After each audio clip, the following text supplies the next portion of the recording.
It's time for Shawn and Maya in the morning. Quick pitch to Walter, looking for the record, cuts back, he's got it, he's out of it at 25 to the 26-yard line. Walter Payton becomes the National Football League all-time leading rusher.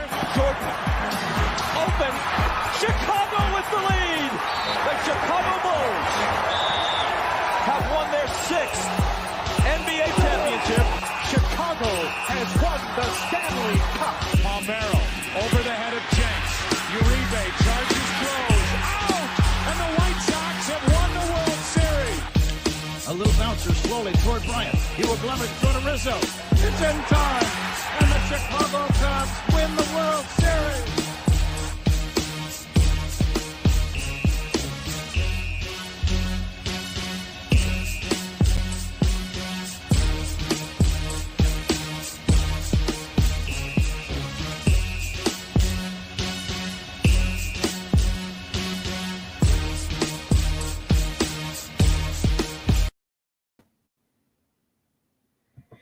What up, what up, what up? Welcome to Shawn and Maya in the morning on this House Music Monday edition.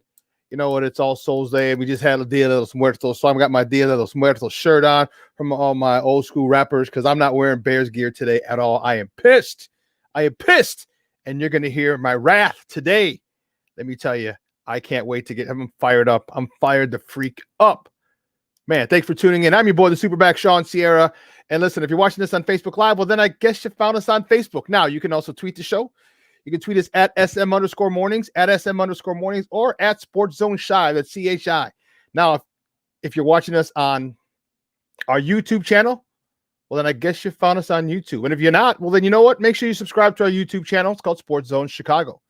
If you're watching us on our app, well, then I guess you found us on our app. And if you're not, make sure you download the app, wherever you get your apps from. iTunes, Google Play, Amazon, wherever you get your apps from, make sure you download it. Follow us on all social media platforms. That'll be great. Now, if you want to follow me, just me personally online, want to know what I did? Let me tell you what I did. Want to know what I did? Here's what I did. I made it nice and easy for you folks. Nice and easy. One handle for Facebook, Twitter, Instagram, Snapchat, the Snapper. All one handle at the Shawn Sierra. Want to follow my lovely co-host, Maya Akai, you can follow her on Facebook and Twitter at The Sports Chica. If you want to follow her on Instagram because you do it just for the gram, you can follow her at Maya_Akai. It's MAYA_AKAI. Man, the text line is burning up. Burn it up. Ow. Burn it up. Kenyon Perry, salute, Papa. Armando Lara is jumping in. Hey, you must go. Vernon Fairley's ready to go. Man. Goodness gracious. Luis Mejia, good morning, Papa. How are you? Man, we got some stuff going. Woo, man, we got a great show for it. I want to bring my guy out. I know he's got some stuff he's got to finish up, so I want to say, just give him his just due. He is our whiz. He is the man behind the curtain, the man who makes it all run. He is my Puerto Rican Swiss Army knife. Ivan Vargas. Ivan, what's up, Papa? How are you? Well, first of all, let me get this back up. Second of all, I'm exhausted. And I'm in mourning, as you can see. I'm wearing the black. That was a flat out embarrassment. Right, don't get too crazy. Let me bring it in. I'm leaving it right there. That was just a flat out embarrassment. If you're the head coach, you should be ashamed. You should be ashamed of your team and the way the way some players reacted and the way your team reacted after the fact. It's just like, I don't know. It's killing me. It's killing me watching this team week after week being coached under this undisciplined, this undisciplinarian. Let's say that. All right. Well, I know we got to cut Ivan off because he gets, the Puerto Ricans, he gets fired up, boy. Ivan gets fired to free. You think I get fired up? Ivan gets fired up. I can't get a word in edgewise. And then you start to see the steam coming out of his ears. I love it. I love it. Hey, listen, we got a great show, but we need you to get interactive. And we have tons of people. I'm looking at the chat line. I mean, at the comments, man, people are jumping in already.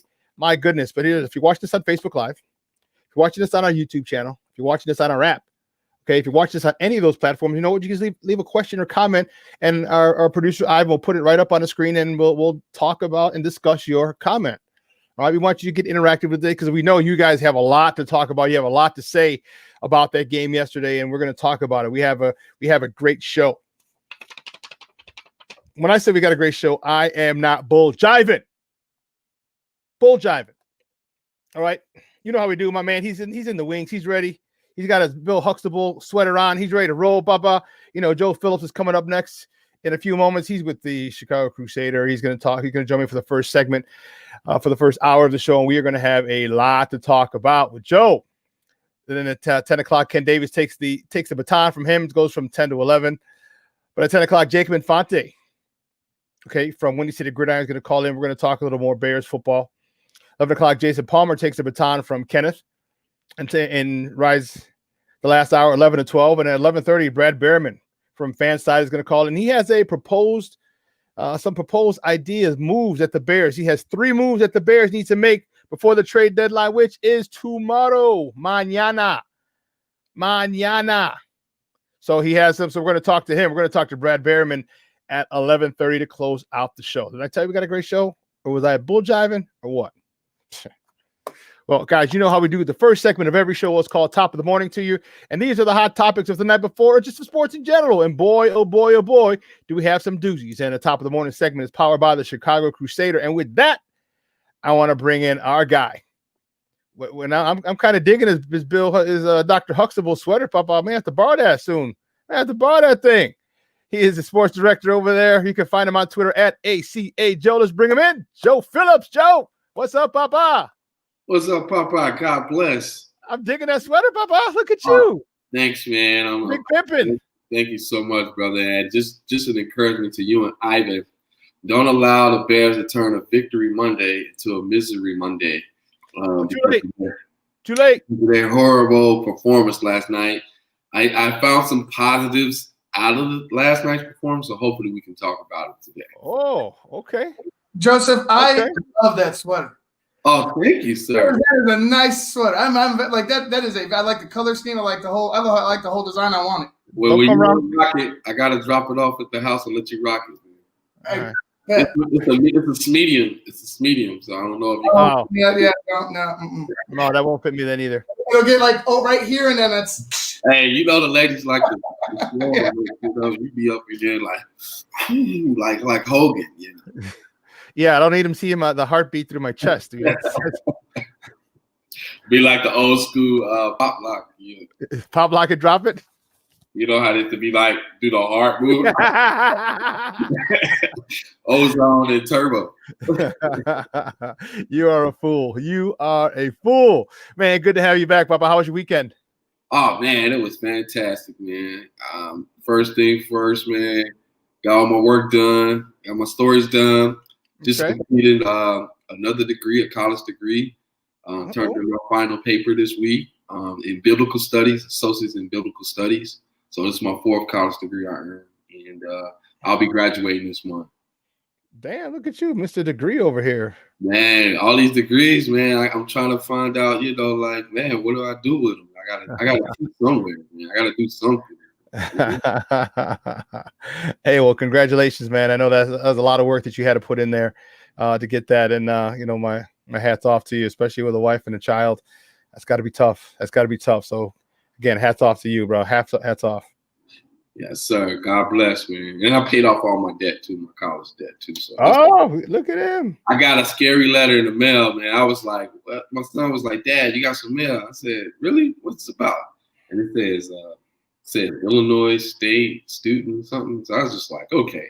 I opened the mail up and it was like cancel, zero balance. I was like, it's like you paid off everything. I was like, what? I thank God for everything. I'm grateful. Okay.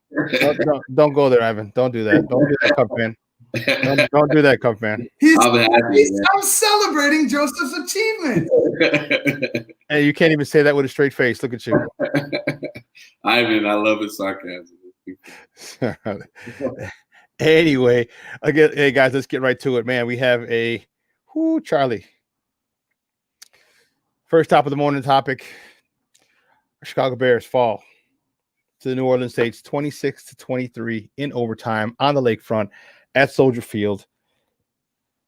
after having a 10-point lead, could have gone to 13, but we're unable to convert. Okay, Nick Foles, 28 of 41, 272 yards, 2 tutties a pick, 92.7 rating. David Montgomery had a nice day on the ground, 21 carries, 89 yards, 2 catches for 16. Allen Robinson, 6 catches, 87 yards, a tutty, beautiful diving tutty, really nice the way he caught it. And when he came crashing to the ground, he secured that sucker like that was the last bread on earth. I'll tell you. Darnell Mooney, 5 catches, 69 yards, a tutty. Anthony Miller, 8 catches, 73 yards. You know, unfortunately, it wasn't enough as the Bears continue to make bad play after bad play. You talk about undisciplined. This is a scathing indictment on this head coach, and I'm going to try not to go off on a rant, but I know I'm going to end up doing it. And the bottom line is this head coach needs to go. Okay, the lack of professionalism that he has. By that I mean he talks to us like we're stupid. Okay, the lack of his inability, okay, to put people in positions to be successful. Look at what happened with the offensive line. Okay, you had Bobby Massey had to get hurt before you put in Spriggs. Okay, Cody Whitehair had to get hurt before you put in Mustafa. Okay, and you know what? And I'm not. And let's not get it twisted. You know, Spriggs got beat by Cameron Jordan, but that's an All-Pro defensive end, and he got beat by him once.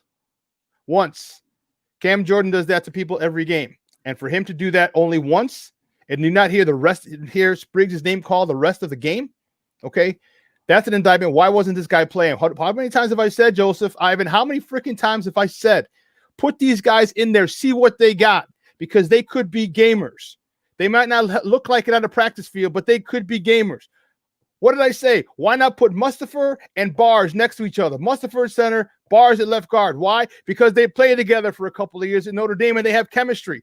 Why would you do that? It only gives them some familiarity.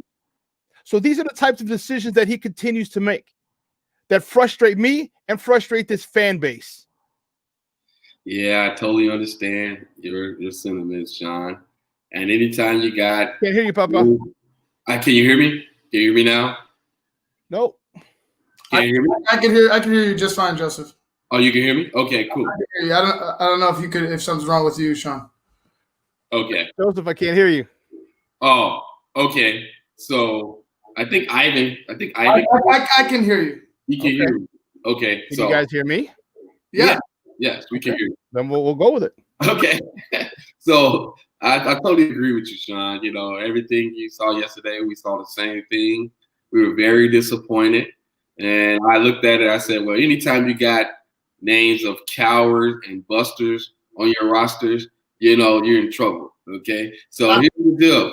At the end of the day, you know, my 3 positives from yesterday's game.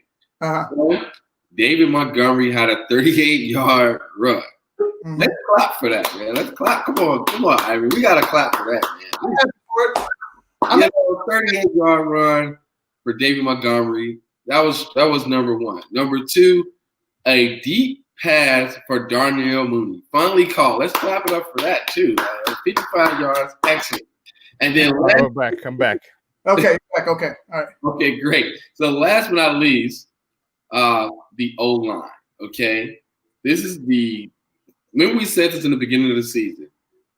Out of all the concerns that I had was the Bears' offensive line. Mm-hmm.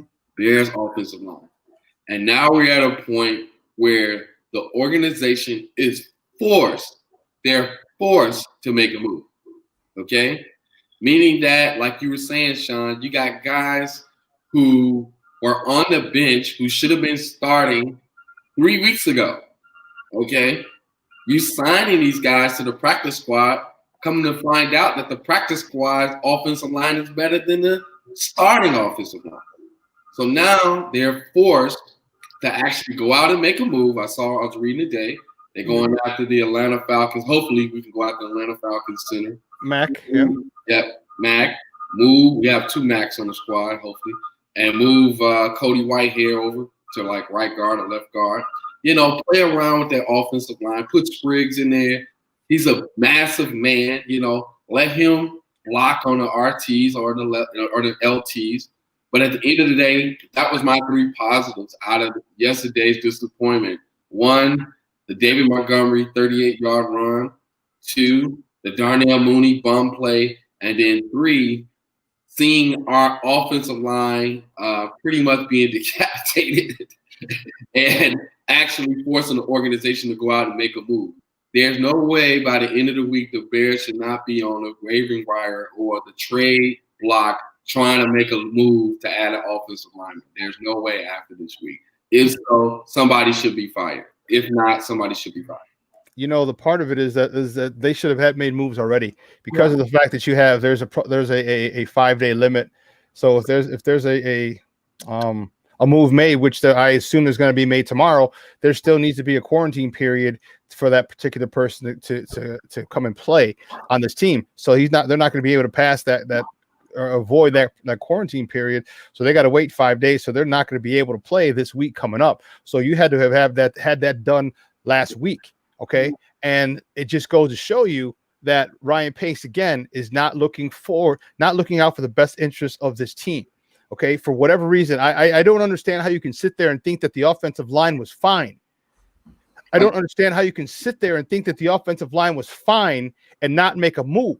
Okay. So these are the things, and I'm going to go off on, I have my list of people who to go off on and why I'm very upset with this organization. They're my Bears. I'm going to root for them, but doesn't mean I can't be critical of them. Right. And my critiques are justified and they're valid. And if you don't think so, let's pull up the tape. Let's pull up the tape and let's go through the grades. Let's go through the grades, and not just go through the grades. See, that's one of the things that people say. Oh, well, he graded out as such and such and such and such. Okay, great. How about key moments of the game? How about 3rd and 2? If it's 3rd and 2 and you need this first down to continue on your drive, and you've been good the other time, but then you get screwed up, or then you get jacked up, or then you get beat. Okay, those are not that. So you're 70% or 80%, whatever your grade. See, great numbers are good, but they can be manipulated because it does. Like Hawk Harrelson used to tell me, and used to tell us, and I love Hawk. He said, "Don't tell me how many you hit. Tell me when you hit them." Okay. When you're talking about home runs, don't tell me how many homers you hit. Tell me when you hit them. When are they important? When do you screw up? Okay. Do you screw up in the first quarter? Okay. 0-0, 12 minutes to go. Okay. No problem. Or do you screw up in the fourth quarter when things are tight in the game and your sphincter is tightening because you're not used to the pressure? Okay. Those are big differences. And you can play good the majority of the game when the pressure's not on. But when that pressure's on, can you perform? So numbers are okay, and they're easily manipulated, but don't give me that stuff because there's going to be people who said such and such graded out at this, such and such graded out at that, such and such graded out at that. I don't look at that. I look at key points of the game. When you're needed, are you there? When it's dire that you perform, do you perform? Right. And it goes back to Coach Matt Nagy also, because I noticed yesterday, whenever the Bears got a rhythm, here he comes calling these horrible 2-yard pass plays, 5-yard pass plays, 3-yard pass plays. And we were always coming up short on our goals or coming up short on the hash marks. We can't keep doing that. It seems like every time they get a rhythm, he starts to go conservative. I don't know why he continues to do that. Like it's blowing my mind. Like we were up 13-3 yesterday. And if it wasn't for that David Montgomery run for 38 yards, which put us in position in the red zone to score, Nagy goes back into his conservative play calling. He starts handing off the ball to your right, handing off the ball to your right. It's like he doesn't want to make a mistake. He's playing scared in big moments. It's like he's playing scared in big moments, and then in other moments he thinks he could just willy-nilly it. You know what I'm saying? Right. Pull a rabbit out the hat. You know, out of his play sheet, he's like constantly going through this play sheet, and I'm like, I'm like, Coach, is your brain scrambled with what play you want? Because they're all your plays. Is your brain scrambled because you want to use all of them? Right. Is it that? Is it you can't decide in critical situations what gets you yards? What is the most successful play that you run on a 4th and 2? What's the most successful play on a 3rd and 5? What are the most successful plays that you do? Run those plays, because every time we get into a situation where you're in the red zone or we're on 4th and 1, he wants to pull a rabbit out of the hat and be the smartest guy in the room and be like, "Ha, got you on this play." Right.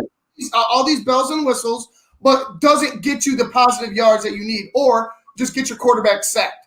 He should have RPO'd. Once after that David Montgomery 38-yard run, he should have RPO'd in the red zone first play. Yeah. What did he do? He tries to run the ball to the left side of the field and got no yards. Then he tried to run it to the right side of the field and got no yards.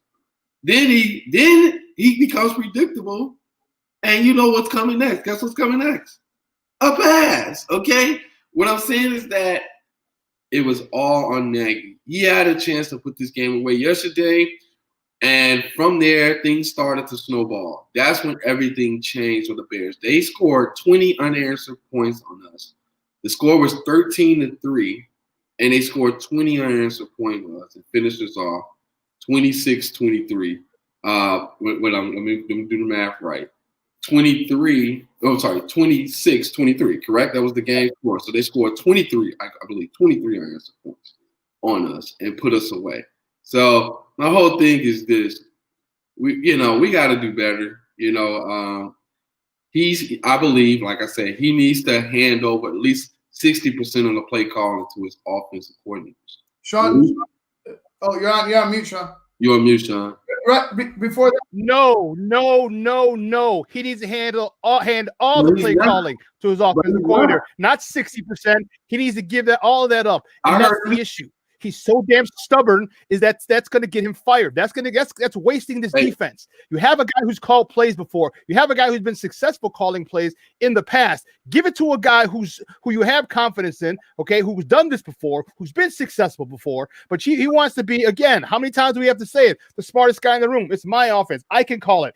You are not the smartest guy in the room. There's so many things going on in a game as a head coach. Okay, there's so many things going on in a high school game. Okay, it was tough for me as a defensive coordinator sometimes to see what was going on offense when my defensive guys came out the field. I had to talk to them. I had to make sure everything is okay, and some were over with the offense because some of us played both ways.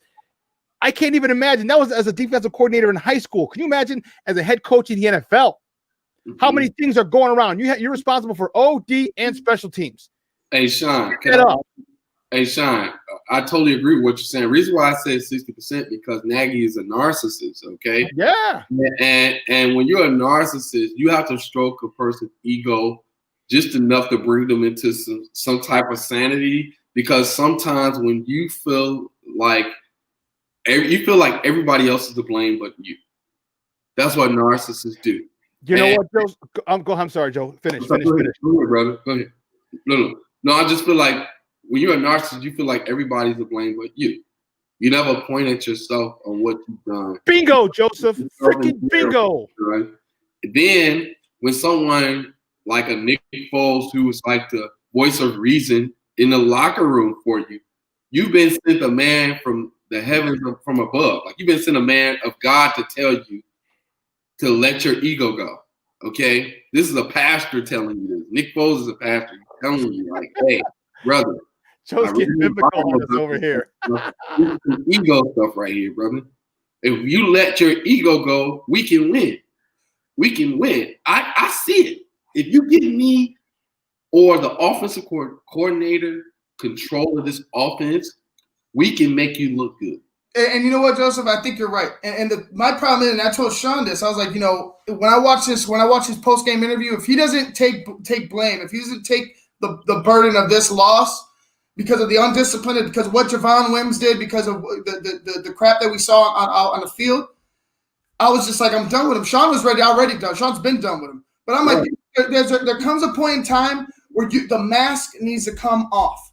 And you need to go ahead and be like, hey, it's on me put it on you. Think, hey man, it doesn't necessarily have to be the worst thing in the world. Things Right. are better from this, but you have to step up to the plate and just, like you said, be humble and be like, look, here you go, Bill Lazor. You take the reins, you take the helm. Let's see where this goes. You can always go back if it ain't working.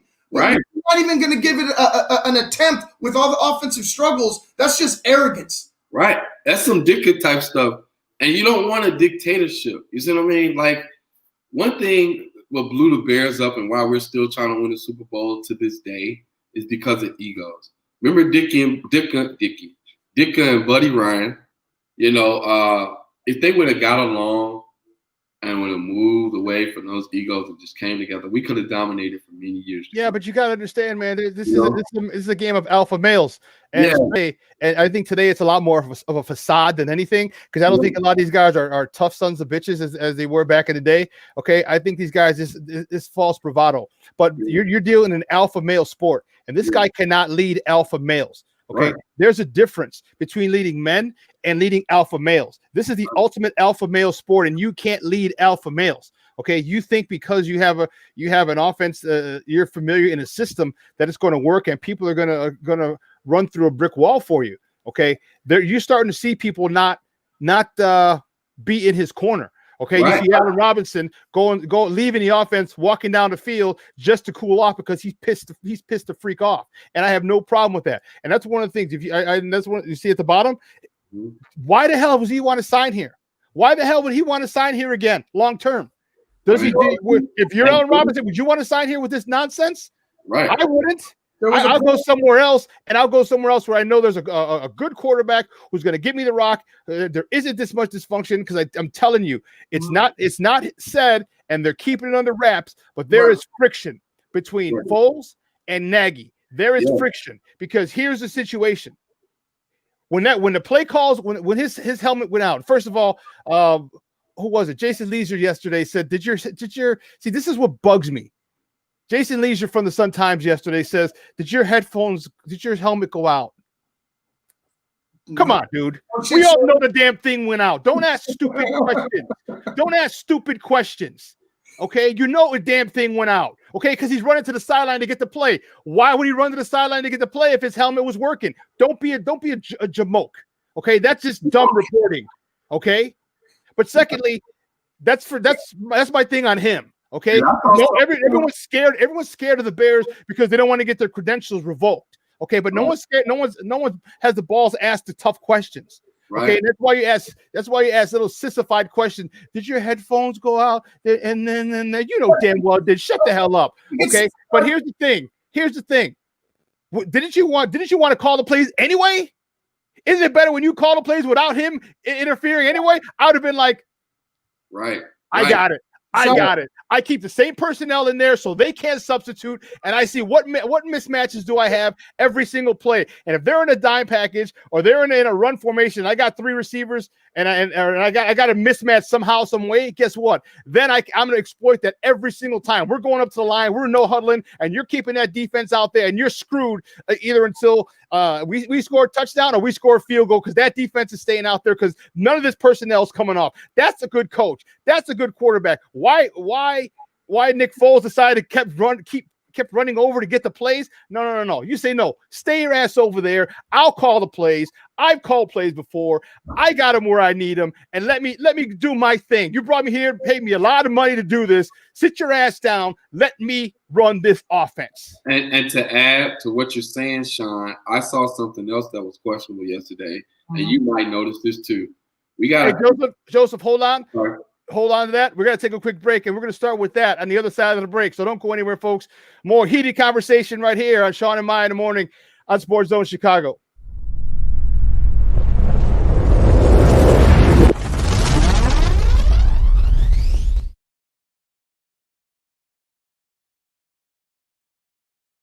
BoomerNaturals.com presents the Sports Flash on 1330 and 95.9 The Zone. Heartbreaking loss for the Bears on Sunday in overtime. 26-23, the decision at home against the New Orleans Saints. Drew Brees, 31 of 41 passing, 280 yards, 2 touchdowns. But it was kicker Will Lutz who was the hero, kicking a 35-yard field goal to win it with a minute 36 remaining. For Chicago, Nick Foles, 28 of 41 passing, 272 yards, 2 touchdowns, but he was picked off once and sacked 5 times for a loss of 39 yards. Trailing early in the fourth, Chicago battled back with 3:32 remaining. Nick Foles connecting with Darnell Mooney. And then with 13 seconds left, Cairo Santos forced overtime with a 51-yard field goal. The loss dropped Chicago to 5-3 overall.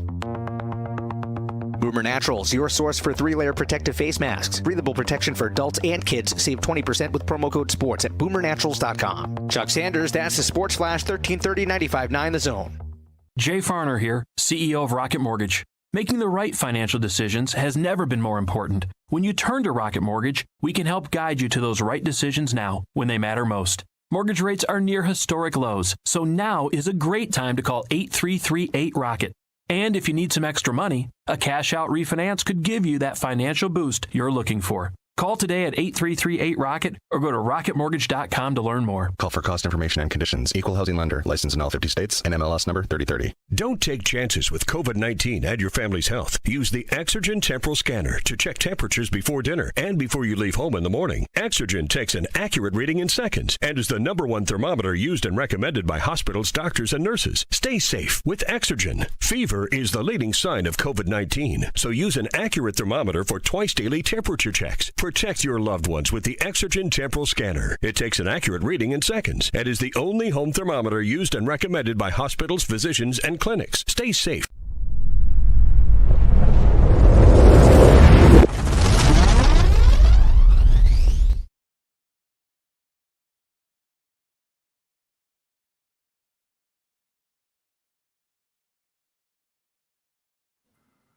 Welcome back to Shawn and Maya in the morning on SportsZone Chicago.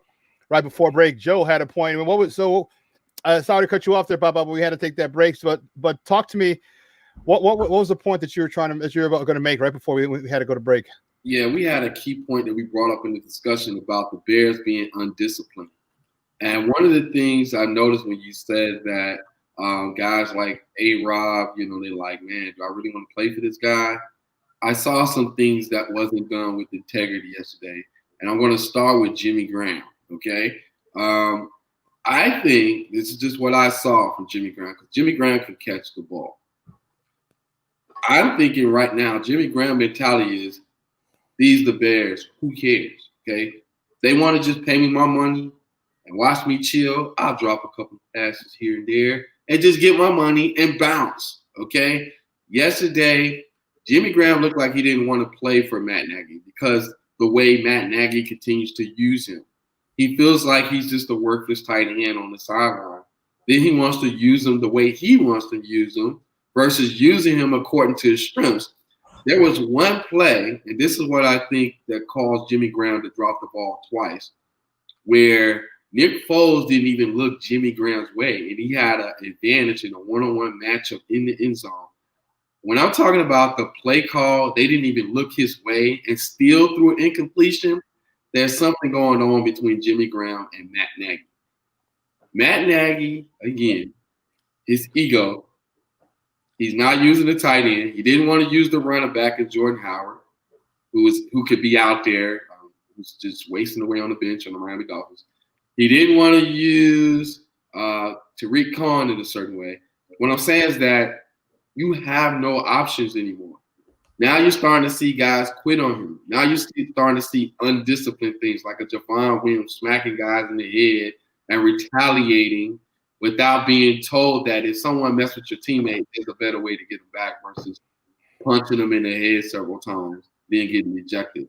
What I'm saying is that this is the beginning of the end for Matt Nagy when it comes to him having total control of the team. If it doesn't change from upper management, it's going to change on the field through a revolt by the players. And that's what I'm seeing from the Bears. There's a lot of undisciplined stuff going on. Even with Nick Foles overriding him and going to the no huddle. You see what I mean? It looks like he's losing control of the team And I think the only way he can salvage this season or save this season is by delegating some of that authority to his coworkers or to his employees. Because right now it looked like the Bears aren't believing in him. Yeah, I'm going to disagree with you completely on that one, dude. I don't think that. First of all, Matt Nagy had nothing to do with him not being thrown the ball. That's on the field. And if you're a quarterback, you could give a rat's ass who the hell the coach has an issue with or who doesn't. All right, I'm trying to score a touchdown. Okay, that was on Nick Foles and Nick Foles alone. I don't think him and Nick Foles have an issue. All right, unless they have an issue scoring touchdowns. Nick Foles just missed him. Period. Point blank. Nothing more, nothing less. He blew it. Okay. I can agree with you. I can agree with you at a certain point. Then I guess maybe that he's not happy with it. But this was his old team. This was his old team. And anytime you play your former team, you want to show out. Doesn't matter how many years ago or how many teams ago it was. Okay, you still want to show out. So I'm going to disagree with you for the majority of what you said, and I'll respectfully disagree with you. But I just don't think that. I will tell you this. I do think Jimmy Graham was half-assing it a lot. I think he was half-assing a lot, that's for sure. Because there's a thing with him. You know, I was watching it, and there was a they're in man coverage. All right, they're in man coverage, and he's a slot to the right, and he hooks at about 6 yards, 8 yards, and the ball comes, and the ball wasn't on target because he hooked. This is rule number one. First, you have to figure out what coverage it is. Okay, if it's a zone, you find a soft spot in a zone. Okay, you find a soft spot in a zone and you sit in the spot. Okay, to the quarterback seat. You get your hands up. Don't get your hands over your head. Just get them up, and the quarterback has to find you. If it's a man, if you're in man, you don't sit. You don't settle because guess what? Your man is following you. So what you do is you give him a nice hard outside move, give him a slap, give him a swim, and you take it across the field, put him in trail technique. So now all Nick Foles has to do is lead you with the ball, and worst case scenario, you get caught as soon as you catch the ball. But you're moving away. Best case scenario, you're able to run away from the defender, okay, with the ball placed very well, and you get a lot of yards after the catch. But right. You don't settle in when they're playing man. You don't sit there and curl. And these are small things that piss me off. And then another times, the ball went right through his hands. Like, come on, dude. But he did that on purpose, Shawn. I'm telling you, like, you can't say that. You can't say he did that on purpose. Hold on. There's some sour grapes there, bro. When I mean sour grapes, I'm talking about. Just think about Jimmy Graham. He's been in great offenses before, so he know what a good offense looks like. This ain't it, okay? Second, he think the Bears are a joke right now, okay? Look at this offensive line. He's looking at the offensive line like, man, I don't even want to show up on Sunday. I don't even want to run a route for these guys, okay? Same thing with Allen Robinson. He's like, oh, you're not going to pay me my money, and I got to deal with this crappy offensive line and this crappy quarterback? Man, I will bail out on y'all if y'all don't stop playing with me. They have the leverage over the Bears right now. The fans are stuck in the middle of this. It's almost like a bad divorce, okay? We got to fight the organization and their stubborn ways versus the fans who are passionate like us that care about the team and really want to see them win.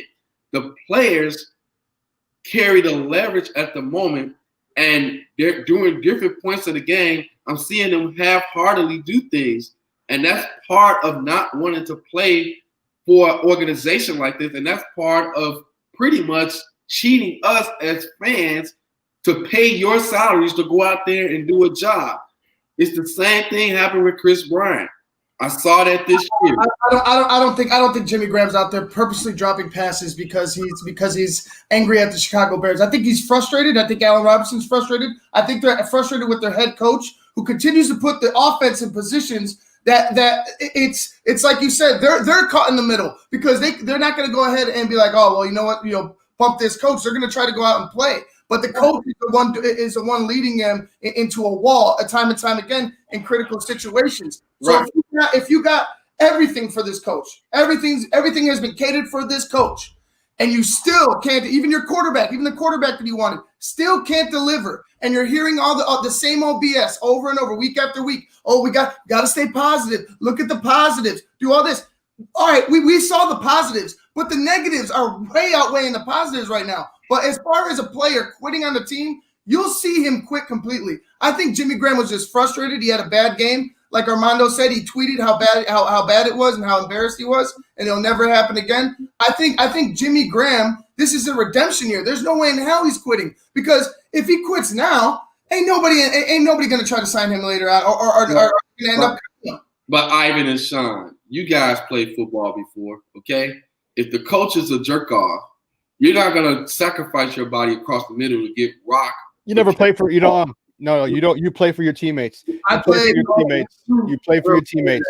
Okay, so can I say this at least? Maybe not you guys, but there are some guys who carry personal grudges, and they like, look, man, you calling these plays for me to go across the middle and get my head torn off, where you could be using me on the outside to make, you see what I mean, post-play catches like in the post.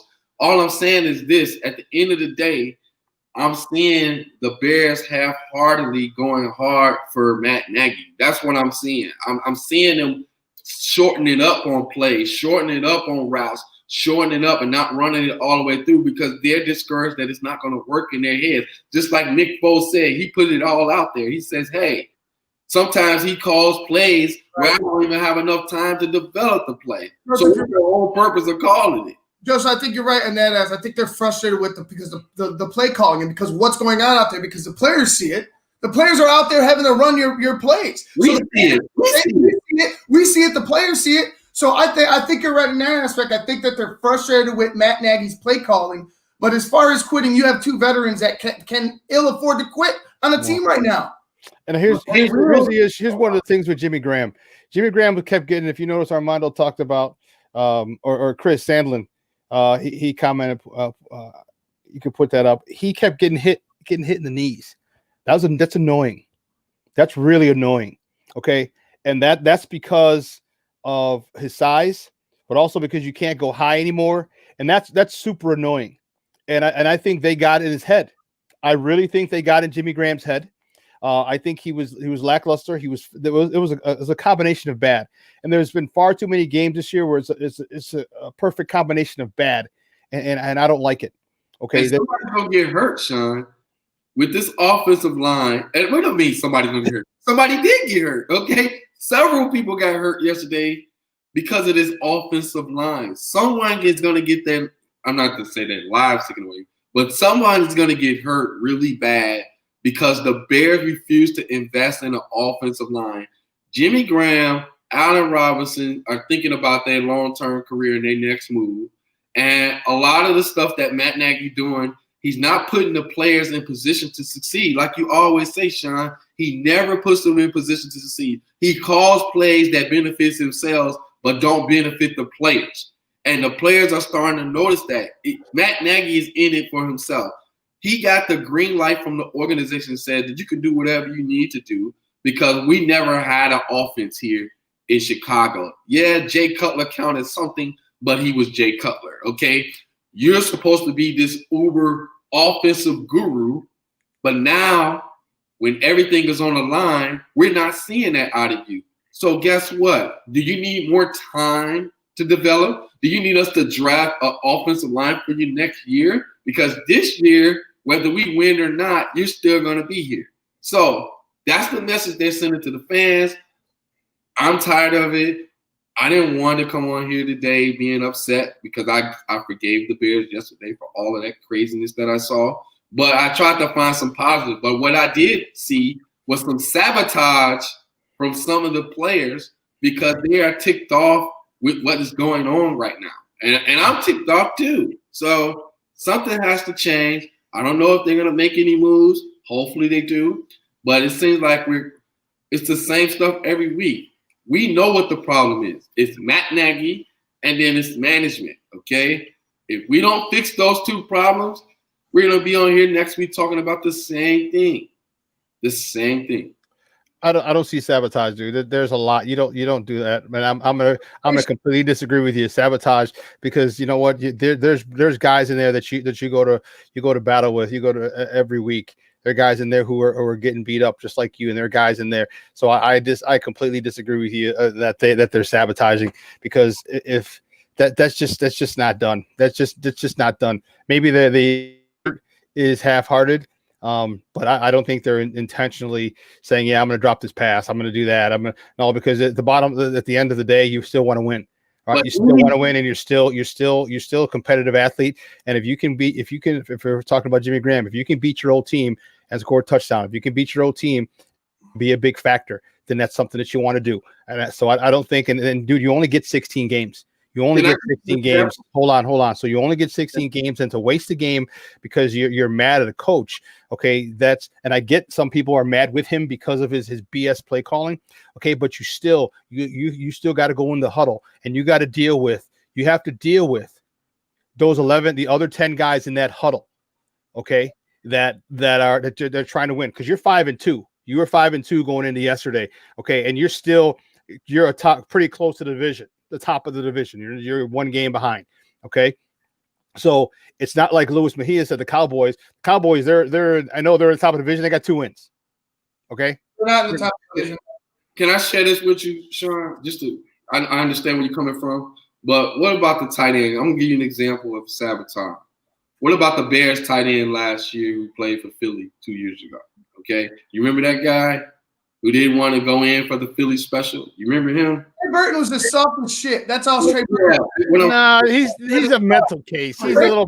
What I'm saying is that he's in that locker room. Okay, there's certain things that players don't like, and if they don't like it, they don't want to be a part of it. It's just, I was an athlete. You was an athlete. You know, if they call a certain play and they keep calling these certain plays, and you like, bro, why we keep going to this weak play? Okay, there are selfish players out there, but Joseph, look at the situation that happened. They had a good drive going. And then an incident that had nothing to do with said player Javon Wims. He went ahead and took it into his own hands, a selfish act, to go ahead and handle it out not on the football field, after the fact. So wait. That selfishness caused the team to implode. That type of shit caused the rest of the team to be frustrated. You've seen it change completely as soon as that ended. So for me, I can understand the frustrations. I can understand being upset with where you're at as an offense. But as far as quitting, you have to show me a lot more than just dropping a couple passes with somebody coming at your knees to let me know that you're quitting. You got to show me Antonio Brown to let me know that you're quitting. But Jimmy Graham is saying the same thing. You got to show me that you're a potent enough offense and a competent enough offense for me to run across the middle for you. What I'm saying, run across the middle. He's still doing it. Listen, he's still doing it. I'm saying that he's not using Jimmy Graham the way Jimmy Graham wants to be used. I agree. That apology yesterday was a formidable apology. What do you mean a formidable? It wasn't because he was sincere and saying, "Oh, I need to do better next time." He's sarcastically taking a shot at Matt Nagy, like, "Look, y'all know this ain't really me, because knowing me, Jimmy Graham, I get down." You see what I mean? Knowing me, Jimmy Graham, before I came to the Chicago Bears, I was pretty good. Okay? What I'm saying is that I'm apologizing, but low key, I'm also taking a shot at your coach, who don't know what he's doing, who's been pretty much called out for the past 2 seasons for not knowing what he's doing. And it's frustrating to watch. It's frustration. That's no. It's not quitting. It's frustration. You guys stop smoking that icky-ish before the show. Hey, I'm not messing with that weed. First of all, that's what the Bears are smoking. The listen, we can't keep calling Tecmo Bowl plays and expect to win, brother. Listen, no, I couldn't disagree with you more vehemently about Jimmy Graham, not about him sabotaging. When he apologized, first of all, it's great. It doesn't one way or the other, but at least he's trying to show a little leadership and show a little accountability. Okay. But he was talking about the fact that he dropped so many freaking passes. Okay. Like so many freaking passes. Like you talked about, I'm Jimmy Graham and I get down. Well, then if you get down, then you can't be dropping passes that hit you between the numbers. Those are things you can't do. Now, if it's a pass that you're going, you got to dive and lay out for, like Allen Robinson, then I can say, hey, you know what? Yeah, he's pissed. He didn't want to lay out because he's not going to lay out for Matt Nagy. But for passes that are thrown right to you, and you saw it goes right through his hands. No. That's what he was apologizing for. And here's another thing. Nick Foles, you know, I told you I believe there's a rift there. Okay, and I'll tell you what, Nick Foles has got to be more of a son of a gun. He's got to demand, say, hey, coach, let me play. Like there's so many times in my coaching career, in my playing career, okay, that we caught a team in a bad defense. We caught them. They had an extra linebacker out. We had an extra wide receiver, and they didn't get a chance to sub in, or they were late. Okay, and we caught them in a bad D.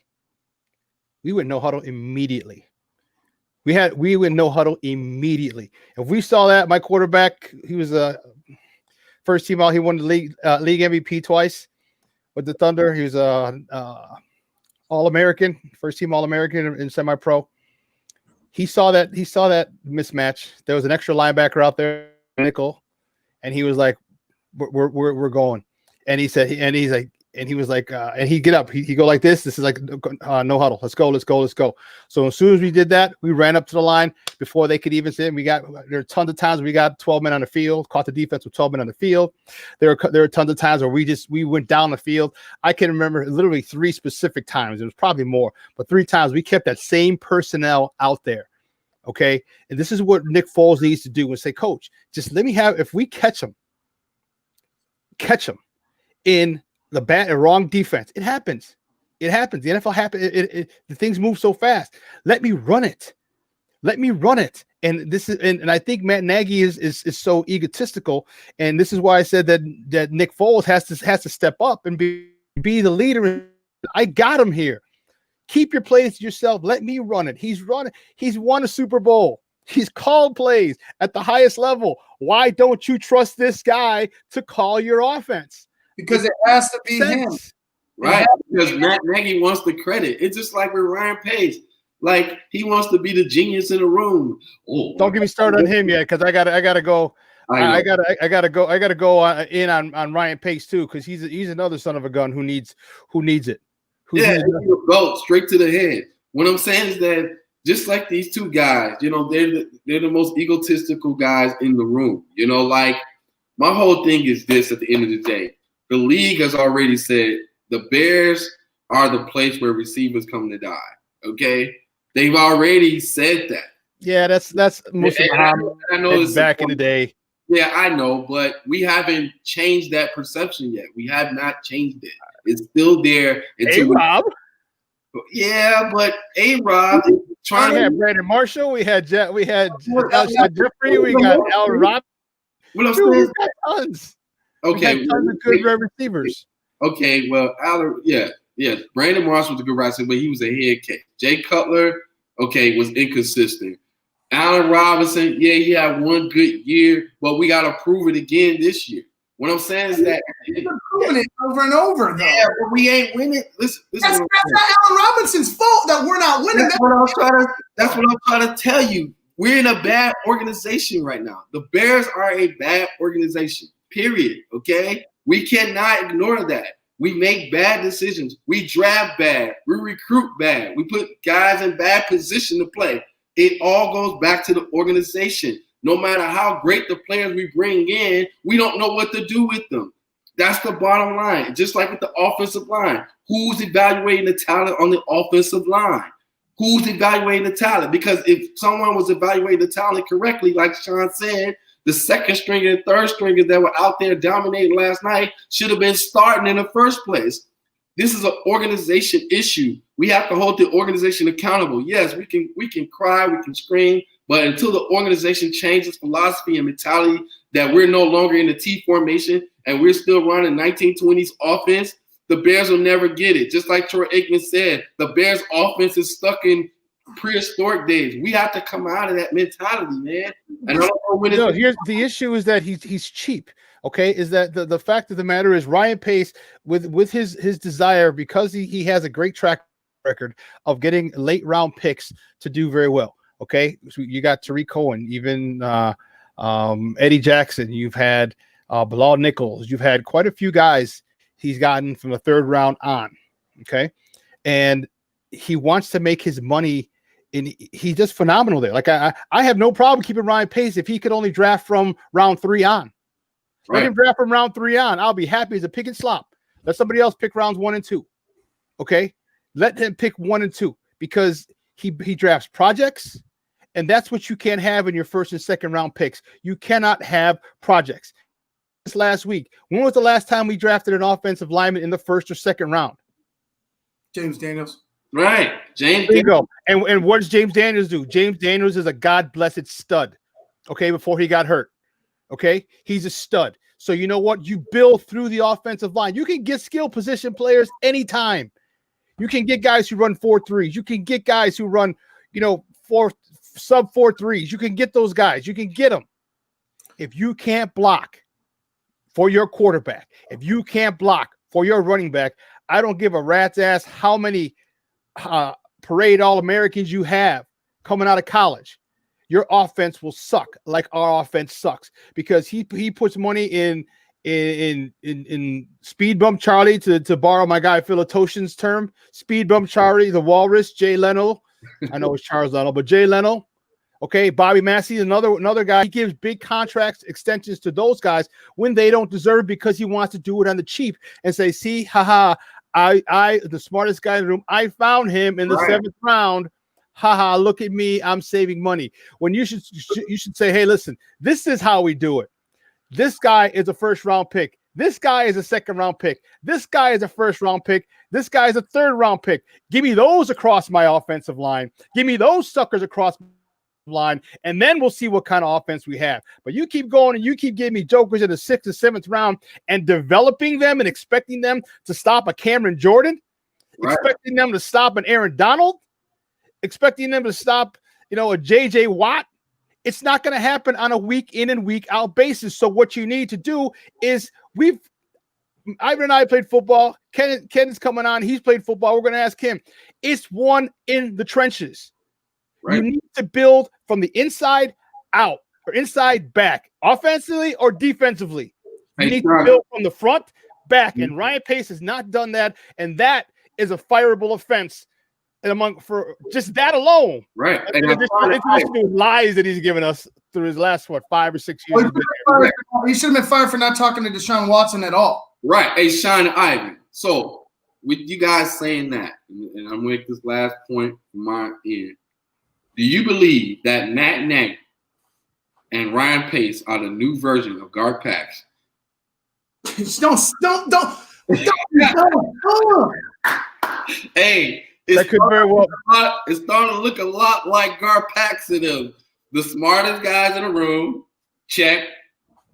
The smartest guys in the room with these secret plans that nobody else knows about, check. And then you go out there and put the product on the field, and it comes out to absolutely nothing but slop. Check. That sounds a lot like Gar Pax and the Bulls organization to me. The Bears are a mirroring image of the Bulls organization during the Gar Pax era.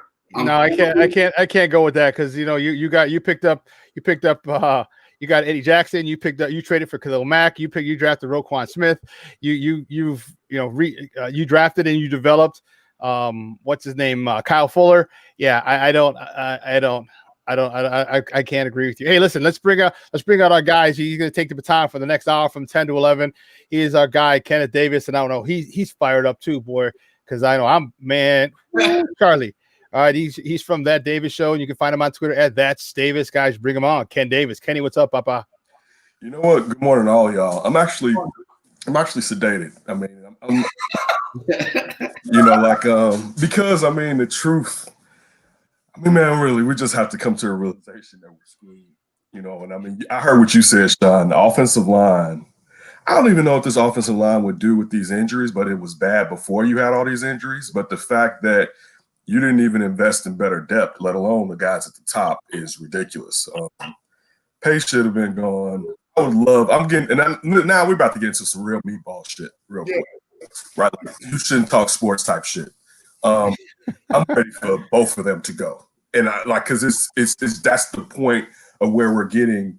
I don't think Nagy. Well, yeah, Nagy did have a bad game yesterday. Those run plays and like the last two series that they had when they had to score, and there was no reason to run those run plays at that time. Like that's when we don't want you to run the ball. You basically just gave away a down. I'm gonna trick him. I'm the smartest guy in the room. That made the two series. He had a run on both of them. It's like, what are you doing? You need to get down the field. The fact that offensive line is like that, you're not coaching them up, and I'm with you, Shawn. You didn't invest with them. You got these late round guys that you overpaid. We can kind of deal with Massey, but I don't care how Leno grades. You should have been looking to replace Leno 2 seasons ago. Even if you signed him, you should have been getting third rounders and been like, you know what? We can kind of coach these guys up. The physicals they got, maybe they in school they ain't getting enough tick or something like that. But listen, the defensive side of that ball. Some of those the play calling by Chuck Pagano was questionable. And listen, this is how me ball get. Man, Javon Williams needs his ass beat. I mean, that was crazy. Listen, I don't even care what he did as much as the timing and why. Like, I want clarity on what this young man did that you had to try to grab his mouthpiece, smack him. And this is the thing, if you ever been out in the streets. He smacked him and didn't get the reaction that he wanted. Yep. The guy's like, really? That's why he got mad. It's hit him again. Because he didn't react to his childishness, and then to see him jumping like, woo! And I'm like, all right. At this point, I'm like, clearly they're going to show this kid just you punched him below the belt line or something.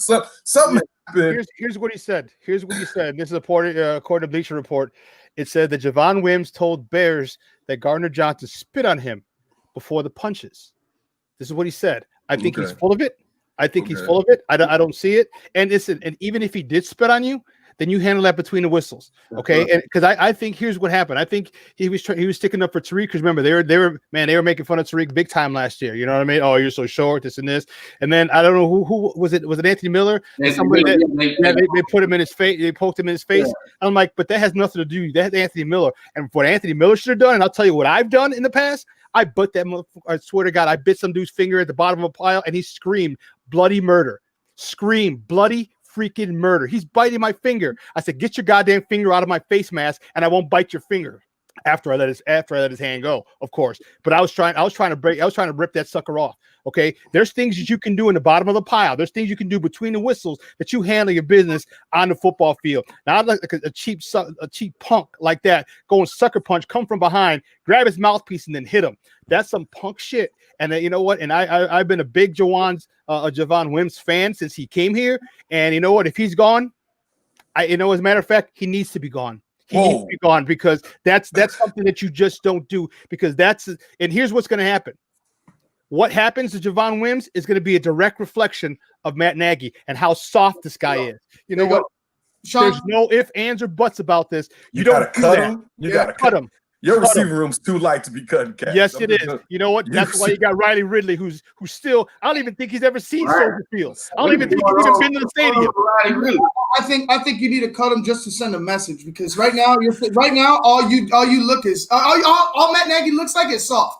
But wait. And if your team is a reflection of the head coach, does he use him? And soft shit is happening on the football field. What do you think? What soft shit you think is happening in the locker room? What do you think? What soft shit is Matt Nagy? Club done. I just want his ass beat. I'm cool if he's. I'm cool if he doesn't play this next game. Well, he's not. Yeah, I know. This league is going to suspend him. But you're talking about one of your better blocking receivers. You know what I'm saying? We don't know what Riley really can do because he's never been the field. I know he went to Georgia. But I'm Roll Tide for his brother. Riley Ridley with Calvin Ridley. But again, okay, I know we diss Ryan Pace and we diss Matt Nagy. I will give them the benefit of the doubt that they know that their receivers are ready or not. It does seem like, and I hate to say this for Riley Ridley, a busted pick that he hasn't been able to usurp Javon Williams whatsoever.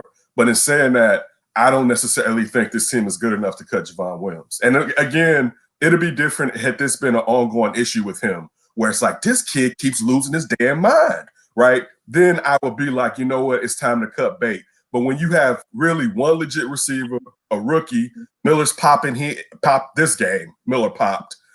I don't think your receiving room is deep enough to cut Javon Williams. And listen, to be honest with you, that's saying something because it's not like Javon Williams is a world beater. And he's not being used properly. But listen, we got to go. We're late. We got to bring on another guest. Hey, Joseph, thank you, Papa. We will see you on Wednesday, on Hump Day. Hey, make sure. All right, we'll see you then. Bears. All right, bear the freak down. Hey, listen, we got to take a quick break. And on the other side of the break, we're going to have Jacob Infante. Infante is going to call, and we're going to talk a little more Bears ball. He's a draft analyst for Windy City Gridiron. So don't go anywhere, folks. Jacob Infante coming up next right here on Shawn and Maya in the morning on SportsZone Chicago.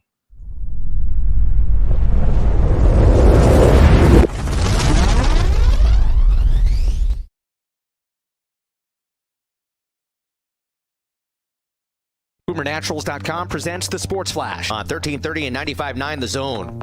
Heartbreaking loss for the Bears on Sunday in overtime. 26-23, the decision at home against the New Orleans Saints. Drew Brees, 31 of 41 passing, 280 yards, 2 touchdowns. But it was kicker Will Lutz who was the hero, kicking a 35-yard field goal to win it with 1:36 remaining. For Chicago, Nick Foles, 28 of 41 passing, 272 yards, 2 touchdowns, but he was picked off once and sacked 5 times for a loss of 39 yards. Trailing early in the fourth, Chicago battled back with 3:32 remaining. Nick Foles connecting with Darnell Mooney. And then with 13 seconds left, Cairo Santos forced overtime with a 51-yard field goal. The loss dropped Chicago to 5-3 overall. Boomer Naturals, your source for 3-layer protective face masks. Breathable protection for adults and kids. Save 20% with promo code SPORTS at BoomerNaturals.com. Chuck Sanders, that's the Sports Flash, 1330 95.9 The Zone. Jay Farner here, CEO of Rocket Mortgage. Making the right financial decisions has never been more important. When you turn to Rocket Mortgage, we can help guide you to those right decisions now when they matter most. Mortgage rates are near historic lows, so now is a great time to call 8338-ROCKET. And if you need some extra money, a cash-out refinance could give you that financial boost you're looking for. Call today at 8338-ROCKET or go to rocketmortgage.com to learn more. Call for cost information and conditions. Equal housing lender. Licensed in all 50 states. And MLS number 3030. Don't take chances with COVID-19 and your family's health. Use the Exergen Temporal Scanner to check temperatures before dinner and before you leave home in the morning. Exergen takes an accurate reading in seconds and is the #1 thermometer used and recommended by hospitals, doctors, and nurses. Stay safe with Exergen. Fever is the leading sign of COVID-19, so use an accurate thermometer for twice daily temperature checks. Protect your loved ones with the Exergen Temporal Scanner. It takes an accurate reading in seconds and is the only home thermometer used and recommended by hospitals, physicians, and clinics. Stay safe.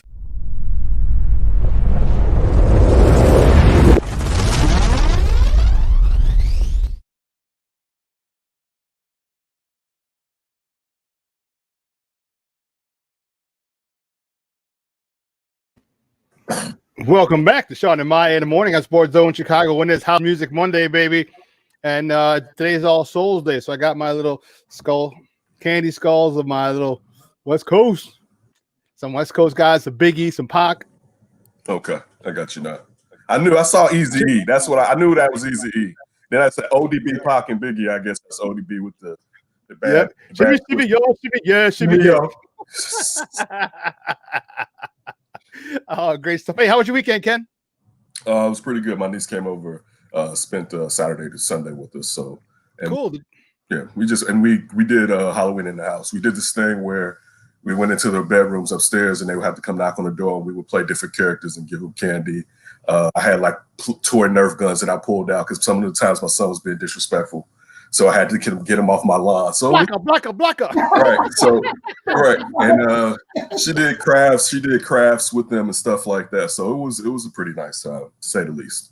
You didn't take them up to like Lincoln Park and stuff where they had you didn't see they had like the big PVC pipe. No. Dropping the candy in there with a vacuum, like zoom. It wasn't that serious. And plus, I don't need anyone's Rona candy. I don't like just. Hey, they give the big ones up north, bro. They give the full size candy. Dude, I don't know what you do when you go. Snack ones. I know. We all know that you got to leave the hood to go get the good stuff. But the thing is, like, I don't know, like when you go grocery shopping, how much stuff. Like when we go grocery shopping, all the stuff we have to wipe down. So the last thing I want to do is go through wiping down all these candies that these kids have got. I was good. They got enough candy. Still enough candy running around. Okay. Yeah. All right, cool. Hey, we want to bring out our next guest. He works for Windy City Gridiron. Man, I'm excited to have him because, man, we have a lot to talk about. We've been going at it all freaking morning. You can find him on Twitter at Jacob Infante 24. Guys, let's bring him out. Jacob Infante. Jacob, what's up, Papa? How are you? Hey, what's up? How you guys doing? Good, good. Thanks for your time this morning. Yeah, no problem at all. So this was a cluster mess of epic proportions yesterday. You know, you have a 10-point lead with the for the Bears and the Saints. It seemed as right after halftime is when it all started. Instead of holding them to a field goal, they gave them that touchdown, and I think it started unraveling. How did you see it? When did you see it starting to go awry? Yeah, I feel like the momentum kind of shifted near the end of that second quarter there. I think that once the Saints scored that touchdown late in the second quarter, right before halftime, I think that's when stuff kind of started to hit the fan. I think the Bears overall did a good job keeping momentum on offensively. I think that on defense, they did a pretty good job to start the game off. Once that drive happened, though, I noticed a major shift. Defensively, they were a lot more passive in coverage. Once they had that lead, I think that Chuck Pagano kind of took a little bit of his foot off the gas pedal there and was super passive in terms of zone coverage and stuff like that, and allowing the receivers to get a lot of space to work with. And then the offense just kind of fell apart. I think Matt Nagy called a pretty good first half, but he called a terrible second half. So I think that's obviously cause for concern. I don't feel like Matt Nagy has shown this year, at least, that he can coach a full 4 quarters. And I think we saw it again this week. I think that it was a tale of two halves with the Bears this week. Yeah, it was definitely 2 halves, but here was my thing, and I want to get right to the meat and potatoes of this. Do you think? I mean, just after the Jimmy Graham, dropping 17 freaking passes, Anthony Miller dropping passes, the Rashad Coward, which way do I go? Which way do I go? Which way do I go? And all the other blunders that this team has, and Allen Robinson having to go talk to himself because he's pissed that this offense sucks. Matt Nagy has lost his team. I think it's definitely worth having a conversation over, because I feel like there are questions about Matt Nagy as a play caller. That hasn't been up for debate over the past 2-3 years that he's been here now. But I also think that a lot of people have been praising his ability as a head coach, as a leader. A lot of people have been praising the culture that Chicago has. But this year, I think that it's definitely something to talk about, whether he's lost this team, because on the field, they don't look nearly as energized. They don't look like they're nearly as motivated as they have been in the past. Obviously the whole Javon Wynn situation, that hasn't happened under him before. There hasn't been as much undisciplined play on the field and in between plays. So I'll admit I'm a little bit worried, because I really don't know what things are like in the locker room now. And I think that the poor offensive play, the defense has been good, but maybe not as good as it should be. So I think that Matt Nagy, I don't want to say for sure, because again, I don't know what's going on in the locker room to be 100% sure, but I think it's definitely worth talking about that maybe he doesn't have full control over this team. Guys, we're joined by Jacob Infante from Windy City Gridiron, talking Chicago Bears football right here on Shawn and Maya on SportsZone Chicago. Yeah, Jacob, I agree with you. I don't think we can totally say he's lost the team just yet. But yesterday, that unraveling, that was that jumped into my head, because I always say he's a good coach. He's just not a good play caller. So far, it's only been 3 years. But yesterday was like, whoa, you're losing this team. And especially when you brought up the Allen Robinson situation, Shawn. But, Jacob, I want to ask you this, switching to the defense, because you brought up Chuck Pagano in that zone. Listen, I would think the strategy with Drew Brees without his top 2 receivers would be to make him challenge you vertically when he's playing outdoors. We all know that Drew Brees can't throw deep anymore. 3 years ago. Listen, I had the Bears winning this game. Because I expected they were going to be able to play similar to how they played, except for Nick Foles, and that's a whole nother discussion for a whole nother day right now. That's a whole other segment. That's that. I'm trying to get an interview with somebody from Philadelphia seriously so we can have a discussion about this young man because this is getting ridiculous. Bring Mitch ass back. But the question again is the plan should be to make him challenge you vertically because we know he tires out. The arm isn't what it used to be. What was Chuck Pagano doing yesterday? I know you said that he took his foot off the gas.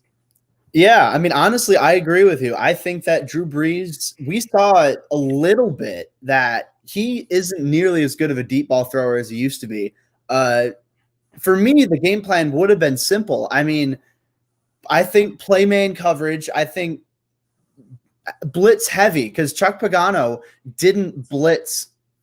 He barely blitzed this week. And that's something we've seen carry on through, previous games this year. He doesn't like to blitz for whatever reason. I figured you've got two stud cornerbacks in Kyle Fuller and Jalen Johnson. You've got Drew Brees who can't throw the deep ball. It's windy out. And if you blitz, then Drew Brees isn't a good athlete necessarily anymore. It's going to be tough for him to evade that blitz. So why they didn't go with that is beyond me. In fact, from what I saw, and again, once the coach's film shows up, I'll have a better understanding of that. But what it seemed like to me is the Bears were playing extremely passive and were expecting the deep ball, and they were defending for the deep ball. But that never came because Drew Brees, most of the time there, he was just, showing up little dink and dunk passes, and he was hitting guys across the middle of the field for, short intermediate throws, but the Bears weren't prepared for that. They were prepared for the deep ball, which, logically makes no sense to me. So I really don't know what Chuck Pagano was doing. I mean, I had a lot of high hopes for him when he got hired last year, and a lot of people were talking about Chuck Pagano is going to bring a more aggressive style than Vic Fangio. If anything, I think it's proven to be the opposite. I think, Vic Fangio, say what you want. There have been times where, sure, Fangio was a little too conservative, but he at least was able to blend that with some aggressiveness. I haven't seen that from Pagano. And I think this week showed that he, for whatever reason, he doesn't like to blitz. And for whatever reason, he's unable to make adjustments. And I think that that's huge. And that played a big role in the Bears' collapse on the defensive side of the ball yesterday. One of the things that really pissed me off was on that touchdown before the halftime, before half was, you have an extra defender behind you.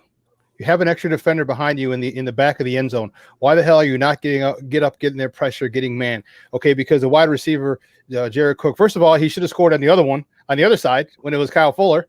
Okay, he wasn't touched that side. It's like, oh, you know what? Don't worry. We'll just run it to the other side. No big deal. And same thing, untouched in the end zone and for 6. So, again, I see your point, and I agree with it. Why do you think that he didn't play man? Because I'm livid. I'm looking at this guy. I mean, you talk about pitch and catch. That was literally a flag football game. Flag football play where there's nobody there, not even a hit, not even after the catch hit or swipe at the ball or nothing. It was just literally untouched for the touchdown to go up or to bring it to within 3 and 3 seconds left in the half. Yeah, I mean, truth be told, I really don't know what Chuck Pagano was thinking. I think that, like I said, he must have been preparing for the deep ball. He must have been preparing for the Saints to stretch the field vertically, which, again, makes no sense to me. I'm really not sure. I feel like with this defense, obviously, you got to go with a little bit more of an aggressive mindset. I mean, sure, I understand the concept of wanting to, prevent the deep ball, but at the same time, it's just frustrating to watch at this point. I just feel like with this personnel that the Bears have, they shouldn't be playing like they did on Sunday. And I don't think that the players are as much to blame for that as Chuck Pagano is. Obviously, I feel like maybe some players could have played better, but overall, I do think that Pagano didn't do a great job of putting most of his guys in the position to succeed. So I don't know what he was thinking, truth be told. I mean, obviously, I think we'll have to hear what he has to say about that or what was going through his head, but I don't get it. You know, I feel like it's the exact opposite of what they should have done, and for whatever reason, he was unwilling to make that adjustment. Guys, we're joined by Jacob and Fani from Windy City Gridiron, talking a little Bears football on Shawn and Maya on SportsZone Chicago. It's compounded by the fact that you had your best day from your 2 interior linebackers yesterday. Now, man, I don't know. I'll say this, and just when you were talking, and I was thinking about this. Now, I don't know if perhaps that zone was to try to protect Danny Trevathan, because, I mean, imagine some of those plays with Kamara if it was Trevathan that was on him one-on-one, even though we know that he had that nice stop at the end of the game. But I want to flip over to the offensive side of the ball and get to the low-hanging fruit. Listen, man, I know it's sad that we have to put up with something because the other option we have is it plays so bad. But man, it's get to the point where it's like, you know what, you can platoon these two cats as far as what I'm concerned. I mean, I don't even think Nick Foles has done enough to where we can say this locker room is yours, because the fact that he does not care about protecting the ball is ridiculous. Like, it's that back foot tossing. I don't know who told him he was Brett Favre, or even Jay Cutler. Yes. All right. Or even Jay Cutler, whoever told him he has nowhere near Young Cuddy arm. Like, for him to sit there, it's like he doesn't care. At first, it was like, oh yeah, he's trying to be a gunslinger. This is cool. He saw that Mitch would tuck the ball and not go after it too much and not use these threats that you have. That was kind of cool. But when you see some of those throws when it's nowhere near almost the play, or it's uncatchable and it's a turnover, it's like, dude, you are costing this team too many chances, and as well as this defense plays, I don't know if you're the guy necessarily to do that. Listen, it's so bad, Jacob. I'm willing to go back to the experiment. Like, that's how bad it's getting. Where it's like, you know what? Forget it. Bring the experiment back. That's just how bad I am. So where are you at with the Nick Foles, Mitchell Trubisky situation right now? I'll admit, I really don't want to be in the mindset that I'm in right now, but I'm starting to consider it. Just because Nick Foles looks so bad. And that's not new. I feel like Nick Foles hasn't been good. Like, say, obviously, Trubisky went up against weaker defenses, so Foles at least has that going for him. But I don't know at this point, because Foles was making throws that a 9-year veteran should not be making. I think that a lot of people crap on Mitch Trubisky because he throws off his back foot and his footwork and mechanics are awful. Nick Foles was making a lot of those throws. He was unnecessarily throwing off the back foot and just chucking it up there. And I think definitely you're right with that, where Foles, his ball security at this point is that it's worse than Trubisky's was, because Trubisky wasn't making these terrible throws. I mean, he'd probably end up taking sacks in that situation, but depending on the situation, that might end up being worse what Foles has been doing, because he had a terrible pick to Marshawn Lattimore. He very well should have had 2 if Lattimore didn't drop that other pick to give the Saints better ball position. But at this point, I think it's at least worth considering. I mean, I don't like to be that kind of guy who flip-flops from quarterbacks, because I feel that kind of messes up the rhythm of the offense, but we've seen the Bears aren't doing well on offense with Nick Foles. And I think that was the whole purpose of bringing Foles in, was to try and improve on offense. And they haven't done that. So I'm not sure whether they'll do it or not, or when they'll do it. But I think it's at least worth considering at this point, because the way that Foles played, especially this week, was unacceptable. So what happens now? Because this is Nagy's guy. This is, you know darn well that Nagy had a lot of input in getting this quarterback to come over here, or signing this quarterback in the offseason. So now it's not Mitch, who's not smart enough to grasp my entire offense. So now it's not him. But now you have your guy. Okay, you have your receivers, your Javon Wims, you have your Allen Robinson, you have your Anthony Miller, who's slowly but surely falling out of favor with me. Okay, thank God he picked up Darnell Mooney. How much is that the spotlight on Matt Nagy, and is it starting to get a little hot for him?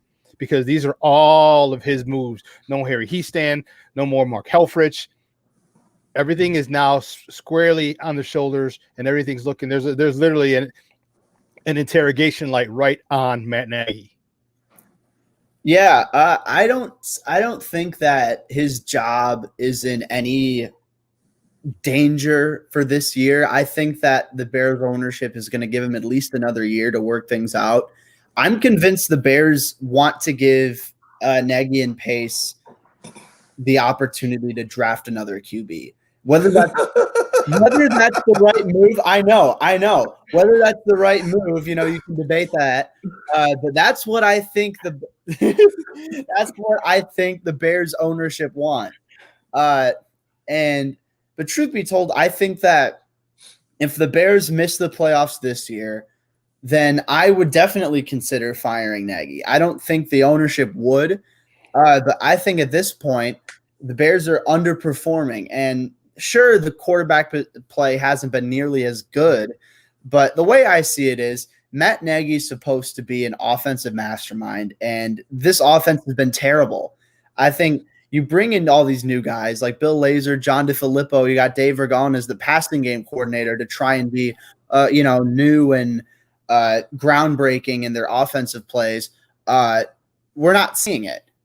I feel that you could put a lot of blame on the quarterback position, but at some point you have to put some blame on the head coach and the play callers, because he is not elevating Nick Foles. He hasn't elevated Mitch Trubisky. And I don't think that an elite head coach might not be able to make this an elite offense because of the personnel deficiencies, but at least make it a decent offense. Nagy hasn't been able to do that. So again, I don't think he's going to be in any I don't think his seat is incredibly hot, just because I think this Bears organization is, pretty forgiving with him and Pace. But I think it's time to consider, look, maybe this guy just isn't working out for us. Yeah, you think? Hey, Jacob, great stuff, buddy. Do me a favor. Let everyone know where they can find you and your work online. Yeah, absolutely. So you guys can follow me on Twitter at JacobInfante24. You can read my work. I'm a Bears writer and the lead draft analyst at Windy City Gridiron. And I also do NFL draft work over at the Draft Wire. So that's where you guys can find me. Hey, great stuff, buddy. I appreciate your time this morning. Awesome. Thank you guys so much for having me on. I appreciate it. Hey, no problem. Guys, that was Jacob Infante from Windy City Gridiron talking. This is, it goes up, Ken. Crap rolls downhill. So we gotta find out where it's coming from, and where it's coming from. With pace. You're damn right it does. You're damn right it does. That offensive line. Listen, I'll say this much: Matt Nagy can't play call. I'm not trying to absolve him for his mess ups. All right, even if he had a good offensive line, he still wouldn't be using it efficiently. All right, he wouldn't run the God blessed ball. True. When the offensive line was better, you know what I'm saying. But the fact that, dude, those lines, and look, I know people get hurt. But, dude, the fact that you had those guys out there, and as bad as they look, Nick Foles is messing up, but, man, people are in his breadbasket often. It's high, like what he said to Brian Greasy. I almost said his father. What he said to Brian Greasy was just facts. All right, he said it, and it's the truth. Like, dude's making calls, man, and I'm out here getting my ass killed. I don't have feet like Mitch. It's dude. So it starts with Pace, who really shouldn't have had the chance to hire Nagy, but of course, because he was forced to hire Fox, he got another chance. To think that they may have the opportunity to get a quarterback, and but I'm going to tell you the worst part of it. And this is how I felt about the Bears this year. And I know it's going to seem terrible. I damn near wish they sucked, because then I would know that there was something at the end of the rainbow, even though I would have fear of who was selection at the end of the rainbow. I at least knew you had the chance to go out and get one of these damn quarterbacks. Now, the whole NFC East is trash, right? So clearly, that's an insult to trash too. Right? You're right. I apologize, trash. I apologize. So clearly, either the Jets, who just drafted Sam Darnold, are going to get Trevor Lawrence, who does not want to go there, and that's why he's talking aloud about, you know what, I may stay here another year. That's this college life. It's kind of cool down here, man, especially in this ACC. It's not a lot of heavy lifting over here, which I did watch that game this past weekend, and I know we'll probably get into that. Yeah, that dude's a nice backup too. That's a backup right there. All right, a pure freshman. Big. Only question or problem I have with Shorty. You see how big his daddy is. Oh, dude, his dad's like 6'12", 475. It's like, can you keep that weight down, kid? Because your dad is a huge man. I know they said he was a bodyguard. He was a huge DJ's father, whatever his name is. That's a big DJ man. Daddy. It's DJ Daddy. But I mean, to think that now you're in a situation where you're not, unless you're going to give up draft capital, and they're not probably going to be further enough. They're not going to be high enough in the draft to trade that pick for somebody probably to come down and get it. Now all I look at in the draft is, man, you better build this offensive line out. I mean, I went from loving Matt Nagy to liking Matt Nagy to I'm cool with a divorce. Like I'm cool with a divorce. Like I'm good, bro. Like go about your business. Because the thing that you were supposed to be which you're like, I'm cool with the divorce. Like, hey, you want to go to the mall? Yeah, I'm cool with it. Sure, why not? Right. I'm cool with it. Yeah, I'm cool. Good. Like it would be. I would have not a bad word to say. Right. I would have not a bad word to say if the day after the season is over, if it's announced that he was gone. I mean, I would prefer it for the both of them to be gone because I feel like this, and this is what I say it gets meatbally because we know that this isn't what Virginia McCaskey usually does outside of Treshman and that was because it was just so bad for those 2 years that they had to cut bait. Because usually we would have to live with that for about 4 to 5 years here in Chicago. Yep. Right? But you have this defense that is probably good for you may have opened this window up a little. With that secondary, you may have reopened this window up. Yeah. Like you may have added 2 years on there with Jalen Johnson, with Kyle Fuller playing at this level, Eddie Jackson and Gibson out there. You listen. I'm always got my eyes on Roquan Smith. Last year, Roquan Smith's been balling the man out. That's what you want to see. That's who you drafted in the top 10. Took you 4 first-round picks to get him. Right. That's who. Yeah. That's so. You're good in the middle. You may be good in the middle. We know that Khalil Mack isn't going anywhere as far as your linebackers. You're just going to have to find somebody to be your next Akeem Hicks in a couple of years, perhaps. You know what I'm saying? But still, this window is so open that if you brought in professionals, and this division isn't, I mean, the only thing we worry about is Aaron Rodgers. Like this, so like, dude. He's got no wide receivers. You got an old Vikings team. You got a Detroit Lion who is the Detroit Lions. And then you got a Packers team who, I mean, they're good, but that defense got ran all over. They got ran all over by Minnesota. No, Dalvin Cook. Dalvin Cook. Thank you, Dalvin Cook. And it's there. It's there for them. But the frustration lies within the head coach. We talked like I'm so sick of it because we're sitting here, like you said, Kenneth, I almost wish they were this garbage because then you're like, okay, this team as an outline looks like it could be something next year if you add a couple pieces in the offseason. But now it's like, okay, we're 5-3. You pretty much are saying you're going for it. You got everything that you want, but you don't want any of that. Like, you know what I'm saying? Like you got everything that you want, but you don't know how to use everything that you have. It doesn't make sense to me. It just shows me that right now, I'll say it again. I'm going to say it till I'm blue in the face. He's too emotionally involved with his calls because they're his calls, and he wants his plays to work every single game, no matter what the situation. I don't care if they are having meetings over there on the sideline. It always ends up looking like Matt Nagy's plays. It's every play that is unsuccessful, and there are a lot of them, so we have a lot to choose from.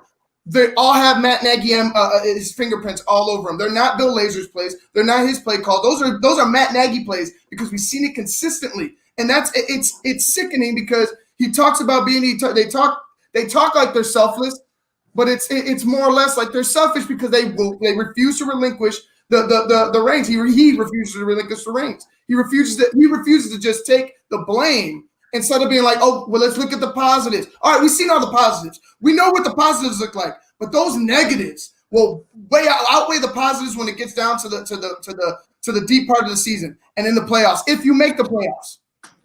Listen, I'll tell you this, and I know it's not going to happen, and people will be upset because you will be going back to the well again. If I was Ryan Pace and I was really trying to save my ass, it's one of those. It's funny when Joseph brought up the Garpax thing. If I was trying to pull a real quick save my ass, like, let me see if I can fire me another coach and they give me another bite at the apple. And you still have this offensive philosophy, I go back to Kansas City and get Eric Bieniemy. He's been actually doing that job for 2 years that Matt Nagy only did for like a month. And 5 games, yeah. Andy Reid took play calling back from him, even though we know. Trade? Should we trade? You could. Andy Reid wouldn't let him back in his house. Get your ass out of here. You know, I wouldn't even mind. Hey, you know what? Here's what I would be happy with if you fired him like yesterday. You fired him and just let John DeFilippo run this team till the end of the season, and then see the kind of work he does. See how the troops rally around him and buy what he's selling, and see, and then have put him in the mix for a new head coach toward the end of the year, because John DeFilippo was a very hot candidate a couple of years ago, and he was he was one of the candidates for the Bears job. So now you have a guy. Now you get an interview. You get to watch him on the job training, and you didn't have to pay. Or you probably pay him a little more, bump his salary up. But now you got him under control. Like, okay, here's what we got. Does he do well? No. If not, bring in Eric sleeping with Bieniemy. I'm cool. And you know that they wouldn't do that. And listen, the offensive line is terrible. I have to sit on that for a minute. All right, you're not going to be able to Foles sit on his ass. Yeah, you're not going to be able to get your plays off with this bad of a line. But man, dude, I had love for him. Matt Nagy has not shown why he's special. Because to be honest with you, there are a lot of CEOs that can keep a locker room together. At least half of the league can do that. I'll say that much. I won't say the entire league, but at least half of the league can keep a locker room perhaps together, especially if they're winning, basically, compared to if they was just losing, then it may be different. And last year, we actually got to see Matt Nagy with the team until the last game of the season when it got to 500, play with a losing team. He did not lose that team last year. Yesterday, it looked like he was starting to lose that team. Like, I still think about the Allen Robinson situation when he had to go and talk to himself, all right? And it's telling you, like you said, Shawn, how upset he is with this damn. Like, he's sitting there like, I'm wasting my time, right? This guy's just, what about the play with Nick Foles threw the ball through a grounder, old school Donovan McNabb grounder to David Montgomery when you had Jimmy Graham right there in the end zone? And that's why Jimmy Graham is here. Like, dude, listen. It's not like he hasn't done that already. His entire career, right? But he's been here as in a Bears uniform. So you know what he can do. I'd be looking for his ass every single time. Every single time. I'm like, hey, sorry, man, I had Jimmy Graham. I got Jimmy Graham. One-on-one with a linebacker, corner, or safety. I don't give a crap. I'm gonna go to Jimmy Graham because you saw DB 6'7". You saw what he did. He drew the pass interference on 56. I forgot his name. 55. I forgot his name. He's a good linebacker. But anyway, he drew he could do it on anybody. And you see one-on-one. He's spread out wide. You see one-on-one, Nick. Like, how did you not recognize he's one-on-one? Straight tunnel vision. And he basically, I want to say the man quit. He quit on that play. All right. Because he didn't open up to anything. It was all right here. And it'll be different if David Montgomery had a chance to do anything. You gave up on that play right there, and you're in the red zone. All right. Another thing that jumped out to me, a lot of the stuff the good old Troy Aikman said yesterday was accurate. He was all right, but that part where he was like, they should go for it on the 4th down in their red zone. I said, Traigman, are you high or out of your goddamn mind? They were in their red zone. He's like, the Bears should go for it. It's like, no, dude. Listen, we're already playing a game of field position. That's the word. Listen, when's the last time you saw your team get his ass kicked field position wise for about a quarter and a half, if not 2 quarters? Listen, you're watching the week before with the punter. Yeah, dude, you're watching this. You're watching this like, man, they may not be able to get to the other side of the field. Like this, it was like 80s football or something that we're sitting there watching. But to hear Troy Aikman say when the Bears can't even get to the other side, flip the field, that they should go for it on 4th when they're basically on their own 20, was like, dude, you need to shut your ass up right now. Like, I thought you knew the temperature in the room. You did not know the temperature. I'll tell you what, here's the thing. I could almost guarantee you, Troy was just saying, you know what, just for spits and giggles, I think they should go for it. I think they should go for it. You got nothing to lose. I think he wanted to get some reaction, because he knows Troy's like, this game sucks. This Bears team sucks.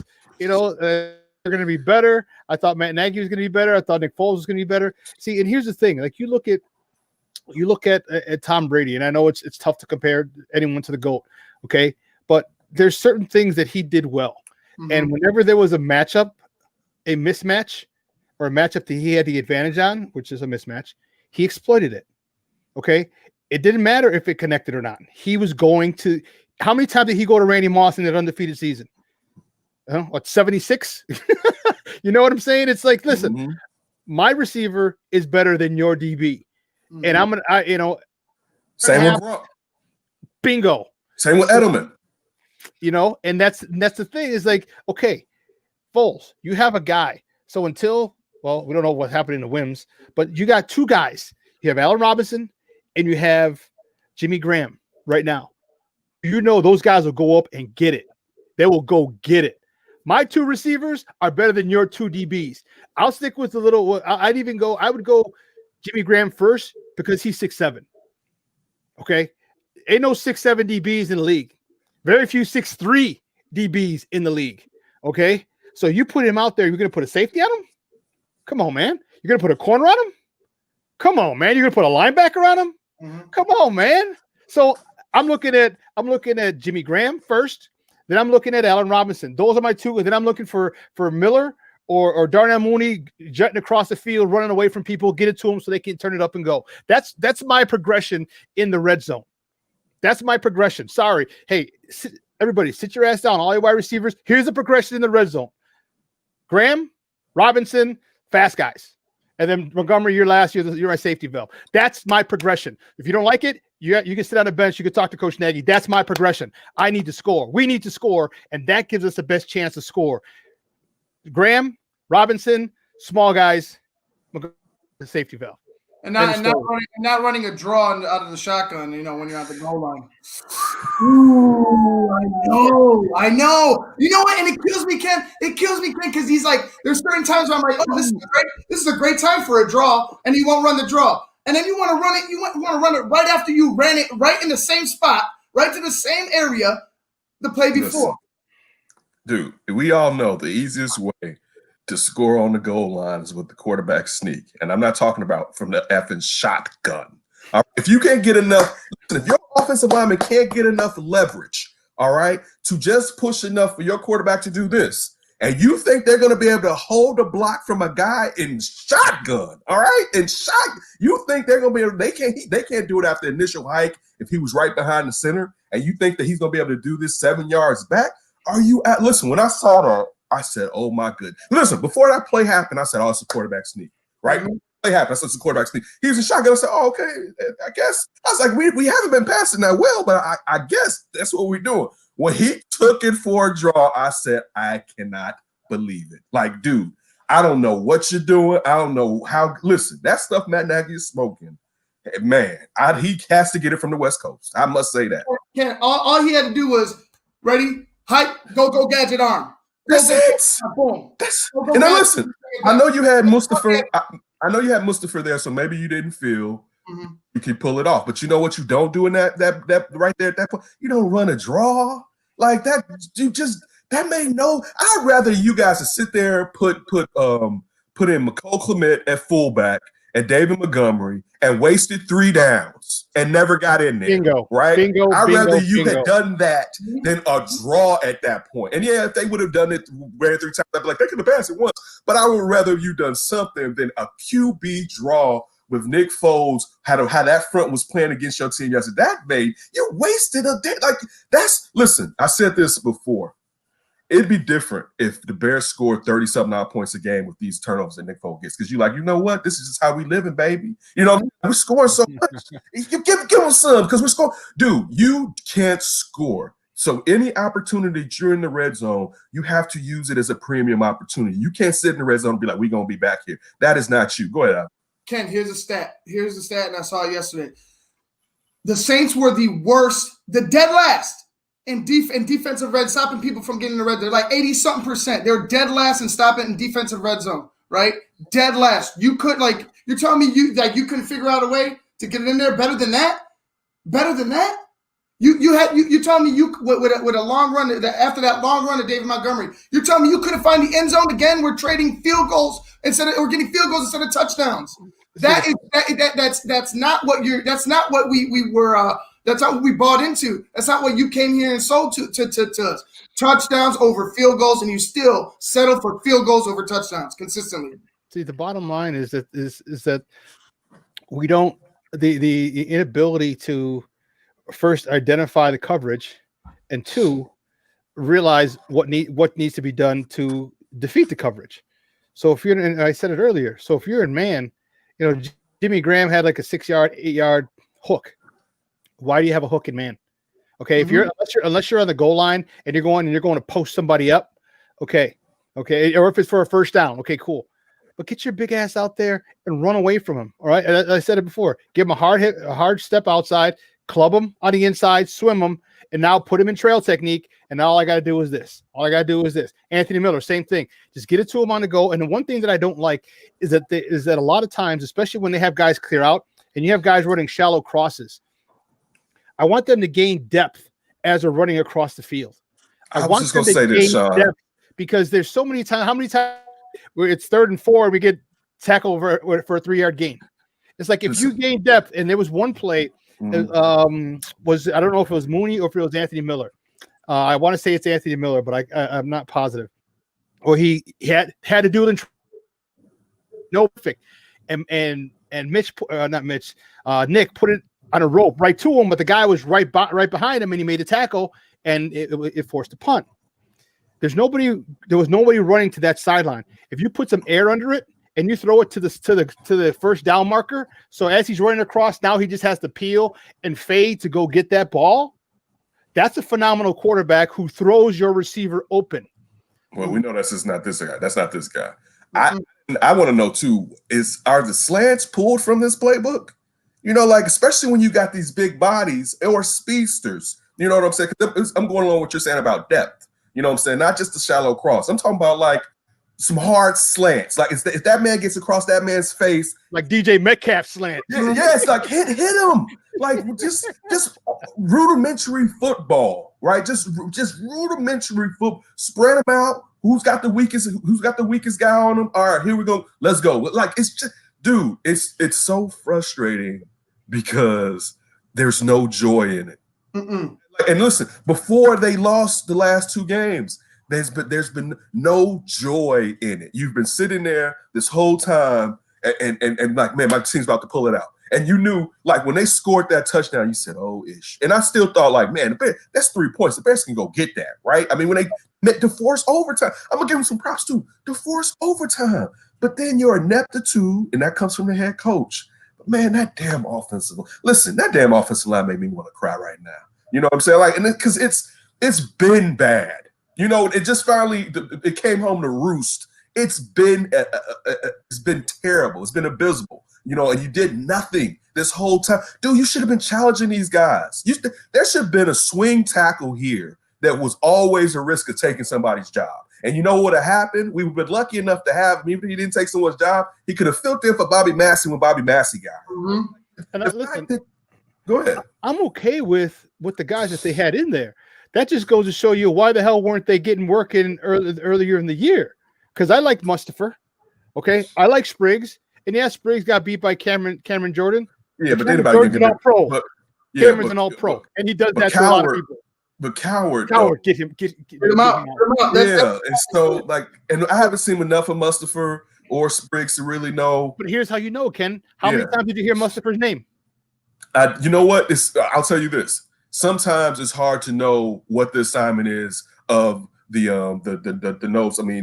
center. Sometimes I don't know exactly what his assignment is as the center. So there may have been times where it looked like it was Coward's fault, and maybe you were supposed to get some help from Mustafa. So I don't know, and I have to go back and watch it. And some of the fact, listen, also some of the directing on I don't know if it was just this game, but I felt like several games, like I felt like even like the Clemson game versus Boston College, where it's like, dude, if you don't run that effing replay, I was sitting there and it was the game with Clemson. They sat there and showed the band. I'm watching it with my son. I'm like, replay it, and I'm like, okay, maybe they got to about the damn band. They showed the band. I said, dude, who is directing this damn thing? I had the same issue with the Bears yesterday, where it was like, dude, if you don't show me what the hell is going, listen. If y'all don't go back and show me something with Javon Williams was happening, what are you doing? Show me. That's what we cared the most about. All the time was getting kicked out, you could have been running it back, showing us what took place to make this school act up like that. Kenneth, they followed Javon Wims the entire way, almost into the locker room. Right. They had a camera on Javon Wims. You tell me you can't go get me the play right before that? You can tell me you can't give me a play right before the no huddle? Like, come on, man. Like you were looking for that reason. Like, oh, when something like that happens, then you're focused on it. But when it's something that's important to the game, it's like they just say, oh well, they'll get over it. Listen, that's how bad it is when I got to get to talking about the directors. That's how bad it is in this situation that we start breaking that down. Go ahead. It's one of the things that I'm really pissed about, Javon. Like I said, I think you can cut him. That's just Bush League, and you know what? And it'll make a statement. And if for the first time, and it might hurt you, okay, it might. But here's the fact: it takes a stand because every single person, all 53, and everyone on the practice squad is watching what happens. If they make an example, like, oh snap, okay, we can't do this type of stuff. And if Matt Nagy wants to regain this locker room, that has to go a long way. That has to happen. And I like Javon Wims. I really, really, really like him. I think he's been misused his entire time here. I think he'd be more of a red zone target. That's it. That's a one-trick pony. That's it. Your receiving group is too light to give up on probably your second, if not first best blocking receiver behind Allen Robinson. I just don't. And also, I'll say this: definitely, it may get some guys to pay attention, but also it may turn some guys off. You know what I'm saying? And I'll go back to that Allen Robinson. It may, because I think again, if Javon Wims has been consistently a knucklehead, I'm with you. But for this to be his first offense, and his first offense gets him kicked off the team, because he wasn't the only person imploding yesterday. Like it'd be different if the game. I still wouldn't cut him. But it seems like we're looking at it from the standpoint of everything was going right except Javon Williams did that, and that's not what was taking place yesterday. But Ken, he ran up to him. If it was him, and if it was him, and that was his man. And remember Dion and Jerry Rice? Yeah. Yeah. No, you mean Andre Rison? Andre Rison. Yeah, Andre Rison. They were sitting there like idiots hitting each other in the helmet with helmets on or whatever. So that right there, that was heat of the moment. Okay, that was premeditated. That was premeditated for you to run over there. So that's why. Because if it was heat of the moment, I'm like, okay, cool. Whenever he gets off suspension, all right, you're on the practice squad, or you're not gonna dress for 2 or 3 weeks, and then we'll bring it back. But to do that. Dude, that's just Bush League, because damn well, Ken, since kindergarten, since Pop Warner, you don't sucker punch a kid, you don't hit, you don't fight, God forbid, come from behind, grab his mouthpiece, and then hit him. And then I'm more concerned with that, the mouthpiece grabbing, because you can yank somebody's teeth out doing that. Like that would have sent me off the edge if somebody, especially if I really was holding on to that mouthpiece, and you came and tried to snatch that mouthpiece up, I would have fought your ass right there. Tore my chiclets up, right, snatching that. But especially when your first reaction when you see someone grab at something in your mouth is probably turning from them. You know what I'm saying? So that would have sent me off. But then again, and it's funny you bring up the Andre Rison, Babu Rison, Dion's return to Atlanta when he was one of the 49ers fight. Listen, we all know hitting somebody in the helmet is one of the most worthless things damn near you could do, right? Especially, listen, he was basically doing an open hand anyway, so you're not even getting good ringing in that helmet, and you got to like Deacon Jones to hit that hole on the side if you really start to cause some confusion. But again, I think he did something stupid. I know the league is going to suspend him. I think the Bears need to sit there and discipline him further also. But again, I don't think one, because he hasn't been a detriment to your team beyond what happened yesterday, that he deserves to be cut. And plus, another thing, unfortunately, they invested too much time in Williams to just win. They've like all these. This has been the third or fourth year at least. I want to say. Yeah, you've invested too. Like, unfortunately, he knows these plays, even though these plays don't work. You know what I'm saying? Like, even though he knows the play. So I know sometimes we have such a reaction, but sometimes you have to be like, all right, am I cutting off my nose to spite my face? And I don't think getting rid of him is going to make the offensive line block better, make Matt Nagy make better calls. And I don't think the defense cares, because it's like y'all do what y'all want to do over there. We got to take on the brunt of most of the stuff that y'all not able to do anyway. So I think that's going to be when we start to see really if Matt Nagy has lost his team, is how the defense starts reacting to him. That'll kind of let us know what's going on. Here's the problem, though. Here's the problem. Oh, you said the DB ripped his out first. I know. You know what? And that's okay. That's okay. That's more than okay. You know what? There's a time and a place for everything. You handle it.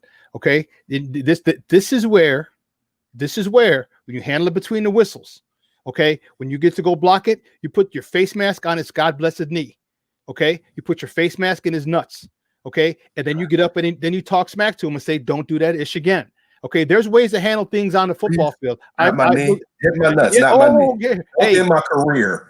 Hit me. Let's how bad it is. I have to go with Shawn. Please hit me in my nuts, sir.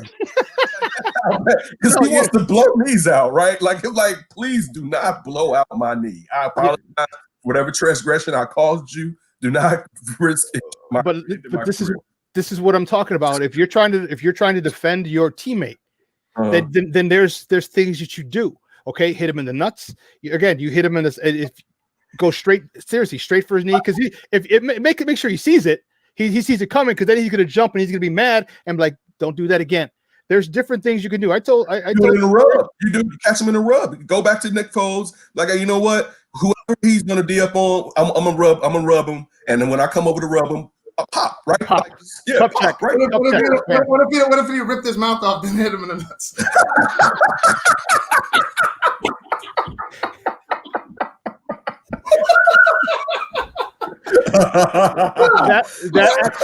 that actually would have been better. If you ripped his mouth off, you know, from what I could see, he reminded me of. You remember Eddie Murphy? Was it Raw? It was hilarious when he tells the joke, you know, and he's like, so he kicked him in the ding ding. Thank you very much. I could see him ripping his mouthpiece out, hitting him in the jewels, and going, and then bouncing. Oh man, it's just turned into, because my man's not gonna come at you, because I was like, oh, that's the first thing you got to do, but but that sucker punch stuff, that's got to go. There's no ifs, ands, or buts about it, man. So it's unfortunate that he did that. And you know what, if you do keep him, I don't put him on the active roster for a while. Then we do put him on the active roster, I don't let him play. Just they're not good enough for that, Shawn. Hey, you know what? This is your fault. But here's the statement you make. You should be out there, okay? But you want to act selfishly. So now our receiving core, and we don't know what Riley really can do. I want to see Riley Ridley. Believe me, I do. We got a message or a comment from Chris Sandlin. He said allegedly Riley pissed Nagy off and has been in the doghouse ever since. Okay, and here it is again. Here is the egotistical nature of Matt Nagy.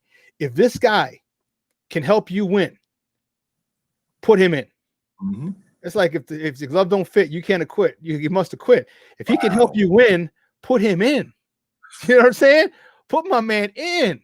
This guy is a beacon of route running. This is what they said about him in the draft. A beacon of route running. Well, let me see his beacon of route running shine. You went full OJ. You went full juice man on that one. And as you're right, they said that he was great at route running, that his acumen was high. Again, man, listen, I'm gonna tell you, it's getting bad when we got to start talking about the fourth and fifth receiver on this bad boy. You know what I'm saying? Like it's bad business. That's where our focus is on this Losers Monday, as you just wasted opportunity to take down a good team. All right, like it was right there in your hands, and you blew it. And we know probably, especially since they've lost 2 games, you probably don't have a chance to beat the Titans, because they're looking. It's like homecoming, right? Like, remember when so-and-so, you got I played homecomings against Mark Carmel, and it was like, and the whole stadium it was like 300, right? It was like, oh my goodness, they like, why would you schedule us for homecoming, right? You don't want to seal that victory, huh? Like, just playing with top-ranked prospects, you know what I'm saying? And that's how the Tennessee Titans are going to look at the Bears as far as getting back on the snide, as far as like, yeah, this is one of ours. And it's funny because when Jacob was talking, and I know, of course, when you have Derrick Henry roll tide, that it allows Ryan Tannehill to improve his career, basically. But still, you need the simplicity of that Tennessee Titans offense. Because the complexity doesn't work with you. This doesn't work. You need to be able to, and I know right now, especially with this offensive line, hit somebody in the effing mouth with that run game. You need to be able to use play action. You need to be able to get these big guys putting their bodies up, guys that get slants, and even going deep with these cats. It's too many regular things you can try to do because trying to be a genius has failed. That is not you, sir. I mean, and that's just the truth of the matter. That's not you. That's not something that you are really good at. I can't wait to see you get back to being offensive coordinator for somebody and see how you do that with a proper talent, because I would want to see if he was good or not. He was just too young when he got this job, or I don't want to say too young as much as he didn't have enough experience. The curse of Sean McVay, basically, that listen, the truth of the matter is they picked the wrong coach. You know, I've been a Matt Nagy guy for the longest, and and I can own up when I'm wrong. They picked the wrong coach. The guy hasn't grown since year one. And yes, some of it is Mitch, but some of it is you, because you're supposed to be able to accentuate the best assets, attributes of the players that you have. And you haven't been able to do that with anybody. No. He chose not to. You know what to do with Mitch. We know what to do with Mitch. We've seen him. So it's not that he couldn't. He chose not to. And that's his ego. That's his ego. Do you guys think if Javon just like casually walked by and just went like that, he would have got away with it? Yeah, he would have got away with it. Yeah, because think about it. Only thing that it depends on how close the ref was watching. But yeah, if he would have just popped him, he wouldn't have got just for a pop. It depends on how that player reacts. Reacted, yeah. Because if he would have gone like, oh, if he would have done a soccer flip, yeah. I get right just. I also asked because that referee that came, the one that threw the flag was late, like he didn't see anything. But the one that was coming, the back judge, he came running in, but I don't even think he saw what happened initially. I think he saw them just skirmishing afterwards, like how just grabbing of the helmet, because he just never see the first punch. You always see the second one. And this time it wasn't a retaliation punch; It was a second punch from him. Like if he was just throwing the first punch and then just stood off, then he might not have got. They would have had to go back and looked at the tape, but he might not have. It might have been a different story. But when he threw that second one, because the second punch always gets caught. Always. The first one's always a sucker and it gets away clean. It's the second one. And you saw a boy got hit and he was like, really, bro? You're going to hit me in the helmet? Like steel face mask? Like for real? And Ken, you were spot on. It was like he pretty much punked him by just like turning his neck. Like, dude, you're a grown-ass man. Listen, he messed up. I'm sorry. Go ahead, Ivan. No. He definitely messed up. But again, you know what? It's that just also tells you how bad we feel is what's going on. That we have to focus. This dude is an idiot. That was some of the dumbest shit I've seen what he pulled. Especially the fact that, again, from right now, I haven't seen what caused it. Now if you show me some Ray John Rondo, Chris Paul flim somewhere on something, then I'm willing to come back and be like, I kind of understand, but still, because even going with what you're saying, Shawn, you can handle it during the game. Or you know what? If Shorty's a badass, you tell him, meet me in the parking lot. All right? Like, I have no problems with, if you really want to get some furniture moving, we can get some furniture moving. And we can do it where nobody can find out. You know what I'm saying? Just like if you are that person and you're that bad, then let's get it going. You know what I'm saying? Like, I'd rather sit there and do something like that and really give somebody a lesson. But Ken, you know damn well they ain't about that life. You're right. They front. Come on, dude. Stop it. You know damn well they ain't about that life. He's all muscled up and chiseled and everything. He ain't about Look at that neck. life. He's feeling that bicep. He's like, you are yoked up. You've been working out, huh? See, that's why I like you more than Riley Ridley. Like, hey man, be you. And you know what? And that's the last thing. We'll end on this before we go to break. Is like, you can't be you. You have to be what's necessary for the team. Right. Okay. You can't be you, because if you're you, the team might not need you. The team might need you or part of you. The team might need you to be something else. Okay. Because if this is, and that's the whole thing. It's about the individuality of the player, and this is the most interdependent sport that there is. Right. So for you to be you and be flamboyant and be singular, doesn't fit in this interdependent sport. So when that be you nonsense is the biggest garbage and the worst thing. You trying to tone the Russo? You trying to sneak tone the Russo, aren't you? A little bit. No, we don't believe in that on these streets over here. Go ahead. But you can't. You got to give it up for the team, right? so BU is all about being selfish, being maniacal, being self-centered, and that can't work on a football field. It just can't. I feel like the message got lost because like all of a sudden it's like I think being you is like, okay, man, just believe in yourself. It's like self-belief. It really is, and that's a good message. But if you're not going ahead, if you're going ahead and just allowing guys to do things that don't necessarily benefit them or your team, then it's not just being you. It's I'm going to do what the hell I want to do because I'm being me. I'm going to do what I want to do because I'm being me. I'm gonna do me. I'm being me. I'm doing me, and that's the problem. I think you got to judge the sincerity of it. I think that's what we got to get to, the sincerity judging. All right, if we're gonna go full LaRusso on this, all right, yeah. Judge the sincerity of what Javon Williams was doing. I don't know if he was sincere with his actions. I'm joking. I'm getting my ass. I know you. As long as it doesn't go against the family, we're good.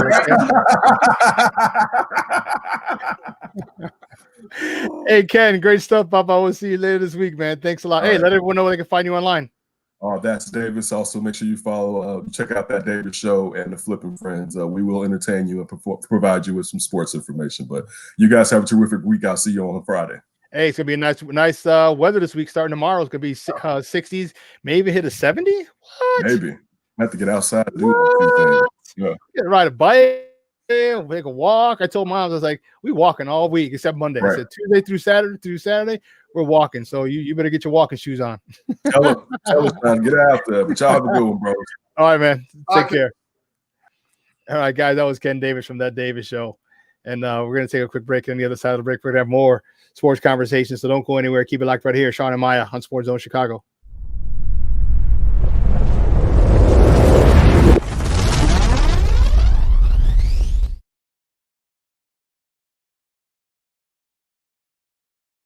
BoomerNaturals.com presents the Sports Flash on 1330 and 95.9 The Zone. Heartbreaking loss for the Bears on Sunday in overtime. 26-23, the decision at home against the New Orleans Saints. Drew Brees, 31 of 41 passing, 280 yards, 2 touchdowns. But it was kicker Will Lutz who was the hero, kicking a 35-yard field goal to win it with 1:36 remaining. For Chicago, Nick Foles, 28 of 41 passing, 272 yards, 2 touchdowns, but he was picked off once and sacked 5 times for a loss of 39 yards. Trailing early in the fourth, Chicago battled back with 3:32 remaining. Nick Foles connecting with Darnell Mooney. And then with 13 seconds left, Cairo Santos forced overtime with a 51-yard field goal. The loss dropped Chicago to 5-3 overall. Boomer Naturals, your source for 3-layer protective face masks. Breathable protection for adults and kids. Save 20% with promo code SPORTS at BoomerNaturals.com. Chuck Sanders, that's the Sports Flash, 1330 95.9 The Zone. Jay Farner here, CEO of Rocket Mortgage. Making the right financial decisions has never been more important. When you turn to Rocket Mortgage, we can help guide you to those right decisions now when they matter most. Mortgage rates are near historic lows, so now is a great time to call 8338-ROCKET. And if you need some extra money, a cash-out refinance could give you that financial boost you're looking for. Call today at 8338-ROCKET or go to rocketmortgage.com to learn more. Call for cost information and conditions. Equal housing lender. Licensed in all 50 states. And MLS number 3030. Don't take chances with COVID-19 and your family's health. Use the Exergen Temporal Scanner to check temperatures before dinner and before you leave home in the morning. Exergen takes an accurate reading in seconds and is the #1 thermometer used and recommended by hospitals, doctors, and nurses. Stay safe with Exergen. Fever is the leading sign of COVID-19, so use an accurate thermometer for twice daily temperature checks. Protect your loved ones with the Exergen Temporal Scanner. It takes an accurate reading in seconds and is the only home thermometer used and recommended by hospitals, physicians, and clinics. Stay safe.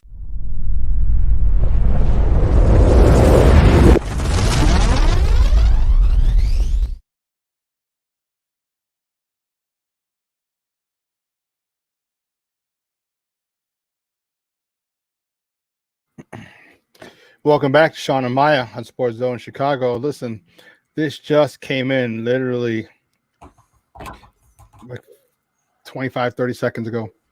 So the Oklahoma City Thunder assist and one of my favorite point guards of all time, Maurice Cheeks, will be joining Billy Donovan's staff as an assistant with the Chicago Bulls.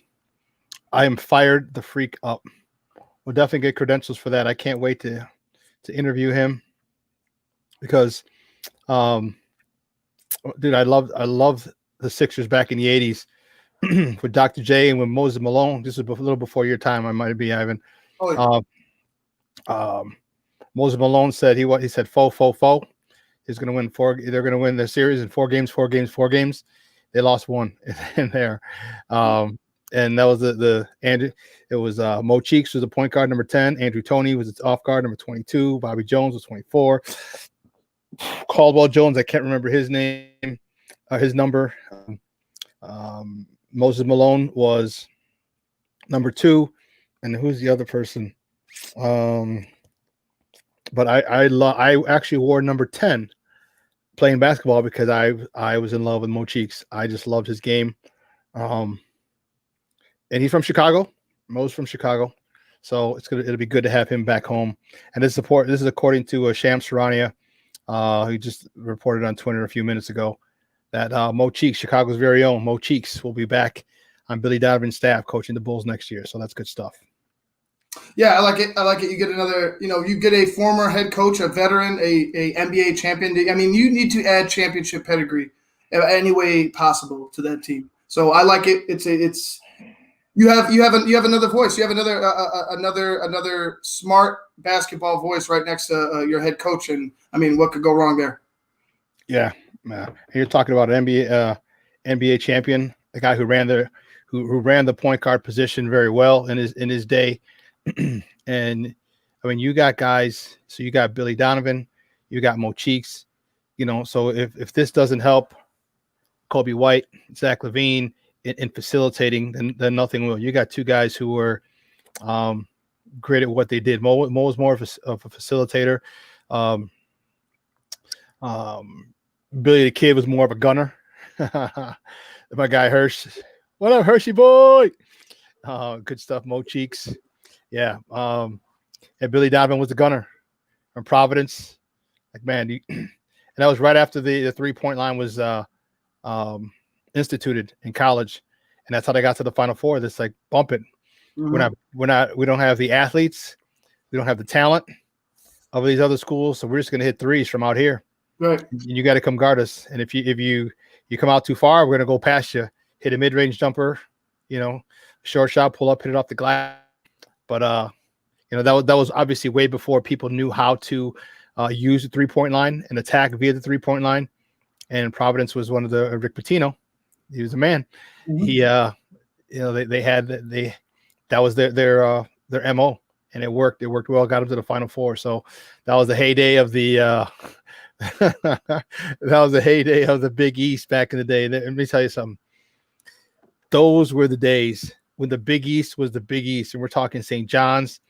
Carnesecca, he was the head coach. So you had Mark Jackson, you had Chris Mullen, you had Walter Glass. Obviously the Georgetown Hoyas. Georgetown had me thinking that Georgetown was an all-black school.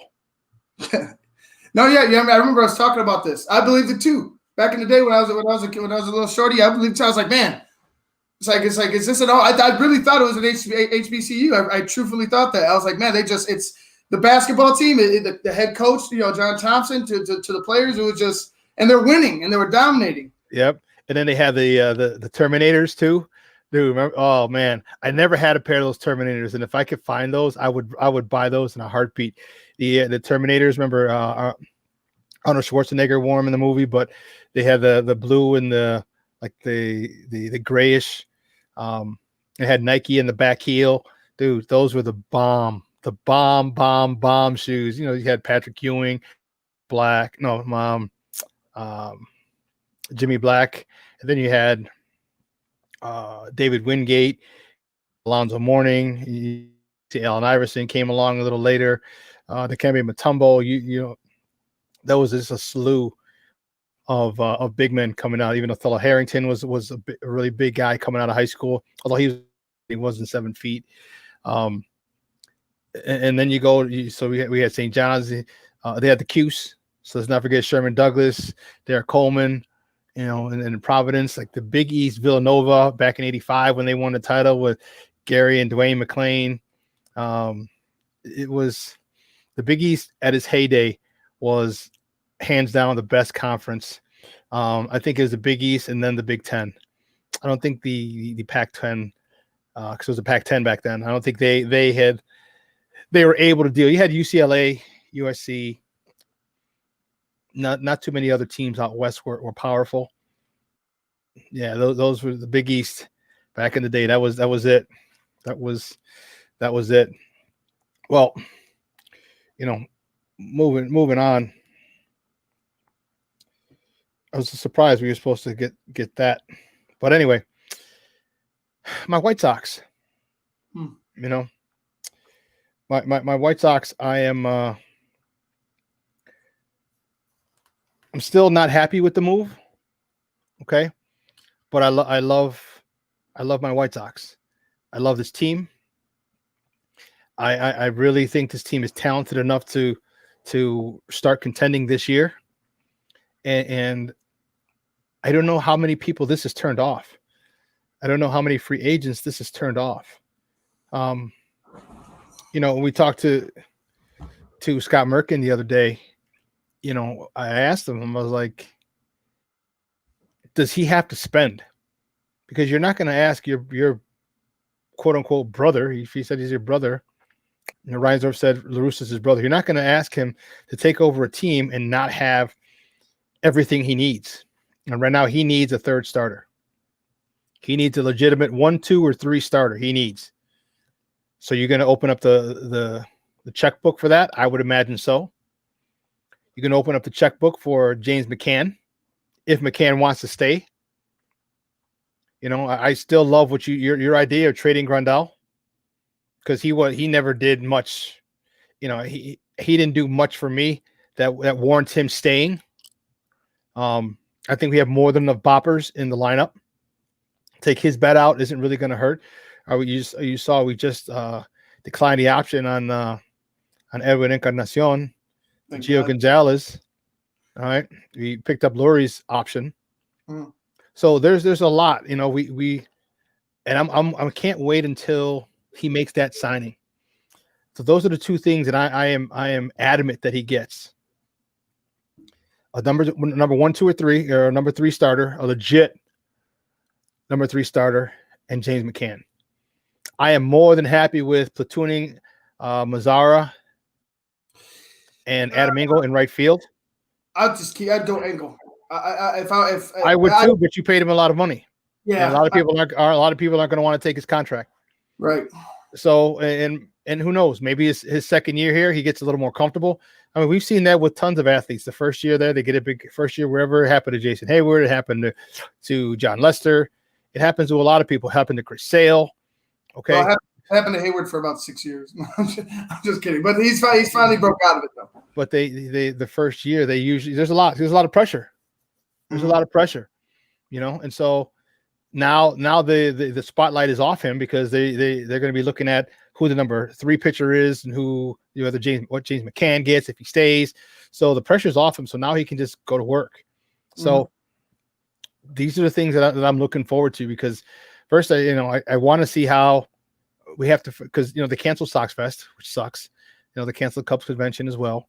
So like we can't get in and like I'm looking forward to, like, next year we're going to apply for credentials again and hopefully get to Arizona.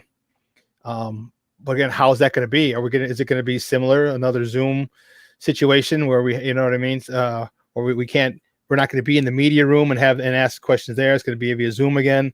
Hell, I just want to go to Arizona. I got a place to stay out there, so I'm good. So it's going to be interesting. It's going to be interesting. And the biggest thing that we all need to see is how he relates to these players, these players, the fact that he speaks Spanish fluently is a big help. I don't know, because you speak fluently doesn't mean that you may understand different dialects and different terms. I would imagine, because I mean he's had Latin players the whole time, and here's one of the things, and here's there was a big article. There was an article, oh, I gotta find it, where it talked about, because a lot. Remember, Ken was upset about La Russa being hired because of his stance on the anthem and that nature. And I get it. He looked at me. He looked at me when I had the White Sox gear on. But it wasn't just because of that. It was because I just love the White Sox. And so there was an article, and I'm trying to figure it out. I'm trying to find it, where he called and he wanted to talk to some players about some of the situations that were happening. So yeah, he may have said some things back in the day. But some of the things he called some of his players, Reggie, oh goodness, with the Cardinals. I can't think of it. Reggie, oh goodness. Reggie Sanders. There you go. So Reggie Sanders, and he called him and asked him about various, about the whole protest, and it was actually a good thing, for me, the fact that you're really reaching out to some of your former players, trying to get a better understanding of it, especially after you made the comments that you made. Okay. I'm all for that. I look at it and I'm like, okay, maybe he has changed. You got to remember, sometimes people, as you get older, you soften up. You're hardcore in your stance in your beliefs. Okay. Because who knows, they're and I don't know, because especially nowadays, I mean, he might have black grandchildren. You know what I mean? That's a very real possibility. There's a whole bunch of different things. And some of his friends, some of his former teammates or some of his former players like Reggie Sanders say, hey, this is important to us. And if you care about your teammates, your players, your friends, then you're going to listen to what it is that they have to say about what bothers them. You understand? Because if you care about somebody, you don't want them hurting. You don't want them upset. And if this is an issue that's at the forefront, then you're going to want to understand for all the people that you care about, and try and see it from their perspective, because it's definitely not your perspective. And so the fact that he did that, I thought was great on his part. And I'm trying to find this. I can't. Here it is. There we go. Yep. James Fegan wrote this from James Fegan from The Athletic. He said he had been taught. Here it is. And if you haven't checked, definitely check. Make sure you download The Athletic, the app, and look up James Fegan. It said how White Sox manager Tony La Russa's views could have evolved in his 70s. And then he was talking about Bruce Maxwell. I've been talking to his agents, Dave Stewart and Lonnie Murray, who represent Maxwell, and they had surprising. Tony La Russa wanted to talk to Bruce Maxwell, and he was like, wow. He said, initially, I was like, oh, shit, Tony La Russa wants to talk to me. Maxwell said in a phone call with The Athletic. Said, I was intimidated, and that doesn't happen often. I had no idea why he wanted to talk to me. He said, Maxwell, like most White Sox fans now, was very much aware of La Russa's public comments condemning player protesting during the national anthem, only heightening the strangeness. But by that point, Maxwell felt like everything had been spiraling since he became the first MLB player to kneel during the anthem in the protest of racism and police brutality at the end of the 2017 season. He was flooded with death threats. His mental health declined. He was arrested for disorderly conduct, and he had thoughts of suicide. More than anything else, Maxwell felt alone. No other player had knelt alongside of him. There was scant public support for his efforts, and Maxwell felt like the league at large had turned its back, especially as he began to struggle off and on and off the field. Russa had voiced disapproval, but to Maxwell, the primary thing that made him different from everyone else who had left him on an island is that he was now offering to help. And then He said it was a situation where he wanted to know, Maxwell said he wanted to know about my story. He didn't give a shit about what was publicized or was said about me.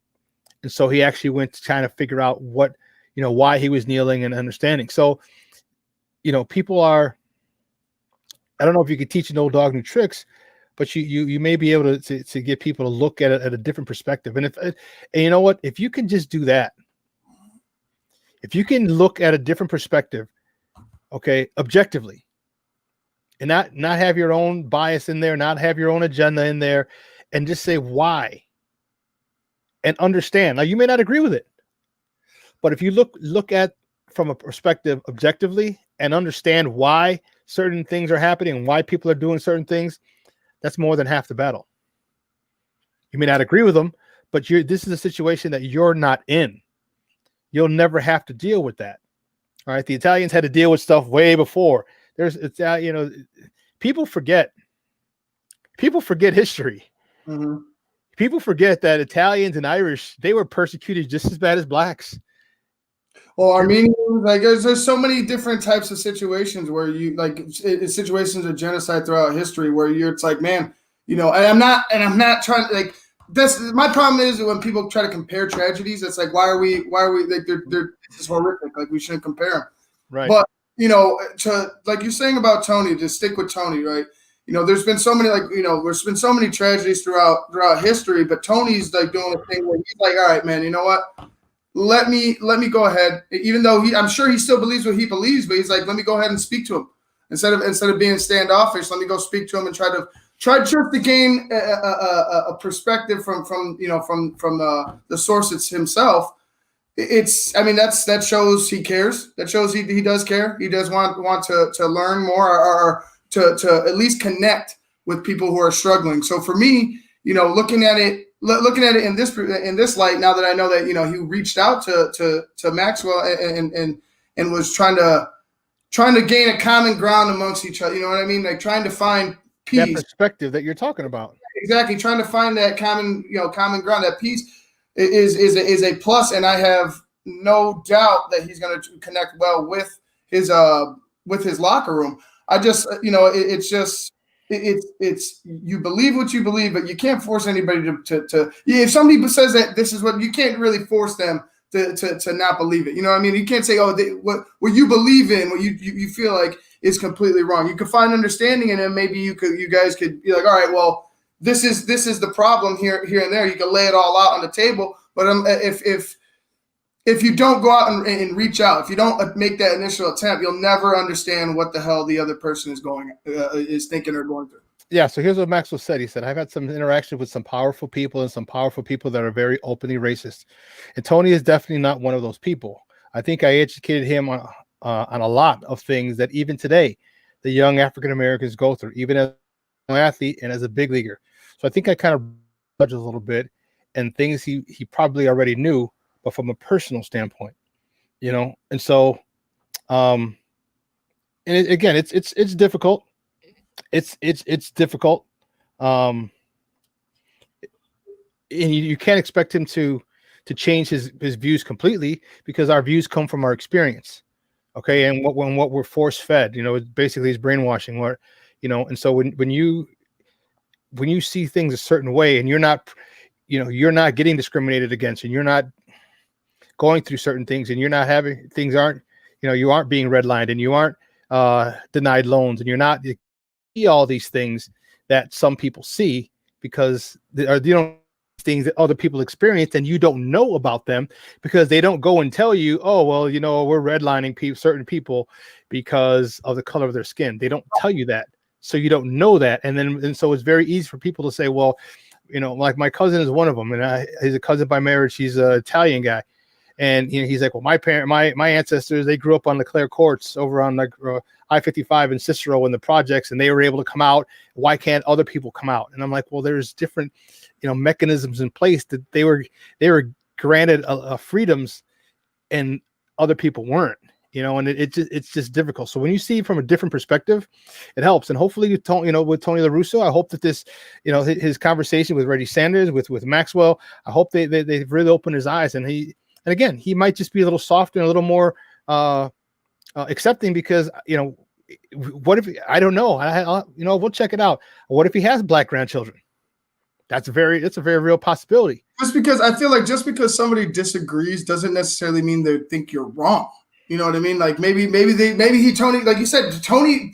Do you think he experienced anything that Reggie Sanders or so is it Brian Maxwell? I'm sorry, like. What was it?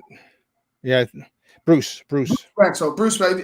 He's definitely not had the same experiences. So he, like you said, to have a greater understanding of where they're coming from with their with their stance and with their protest is it's the best thing for it. Like it's the best thing for it is understanding, is to find common ground, because unless you go out and reach out, like I said, one party's just going to think that the other party hates them. You know what I mean? Instead of speaking to each other, instead of staying away from each other, speak to each other and try to find an understanding. Try to understand each other. Oh, there's a Jason sighting. I don't believe the Russo is sincere. He's an attorney. TA has been quiet.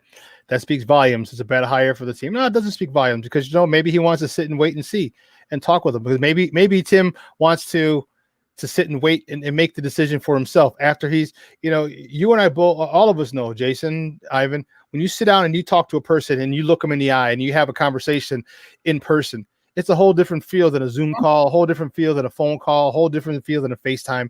So I think maybe that's what Tim Anderson is waiting on. So, well, listen, it's our last break of the show. And on the other side of the break, we got Brad Behrman. We're going to talk a little more Bears. He proposed a trade. Or I'm sorry, let me take that back. He proposed 3 moves that the Bears need to make by the trade deadline tomorrow. We'll talk about them coming up next right here. Shawn and Maya on SportsZone Chicago.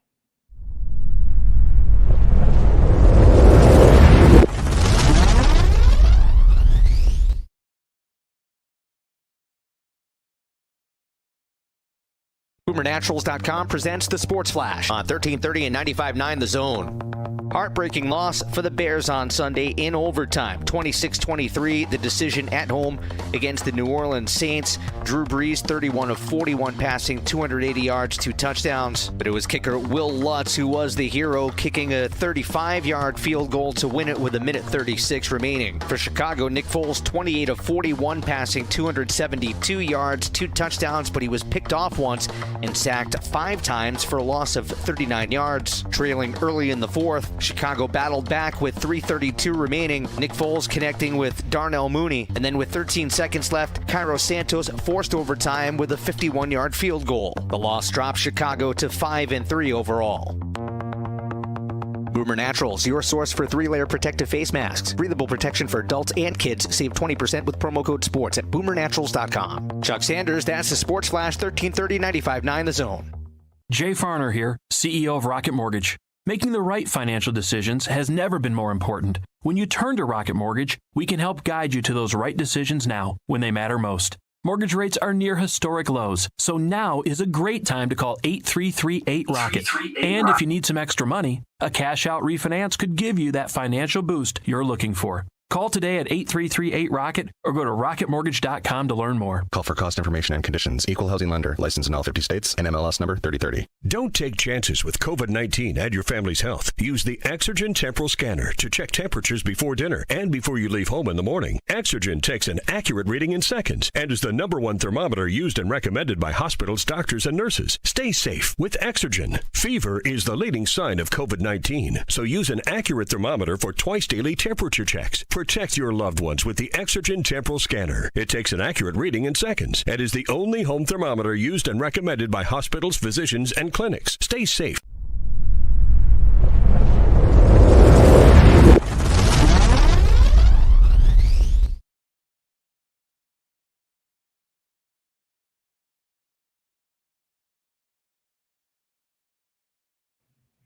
Welcome back to Shawn and Maya in the morning on SportsZone Chicago. My next guest, we're gonna get back to some Bears talk, and I ran across this gentleman's article, and I looked at it and I was like, very interesting, especially the last one. The article was the 3 moves the Bears need to make before the trade deadline. In case you don't know, the trade deadline is tomorrow afternoon. So, he did a couple a couple of different teams, but obviously I read about the Bears because I'm a Bears fanatic. As much as it kills me, obviously I'm a glutton for punishment. But and I was like, you know what? Let me reach out and have this guy on because I want to talk about it because I think I agree with him, especially that last one. I'm still a little up in the air. I see it. I don't know. Yes, no, yes, no. So we're gonna bring him on, guys. He writes for Fansided, and you can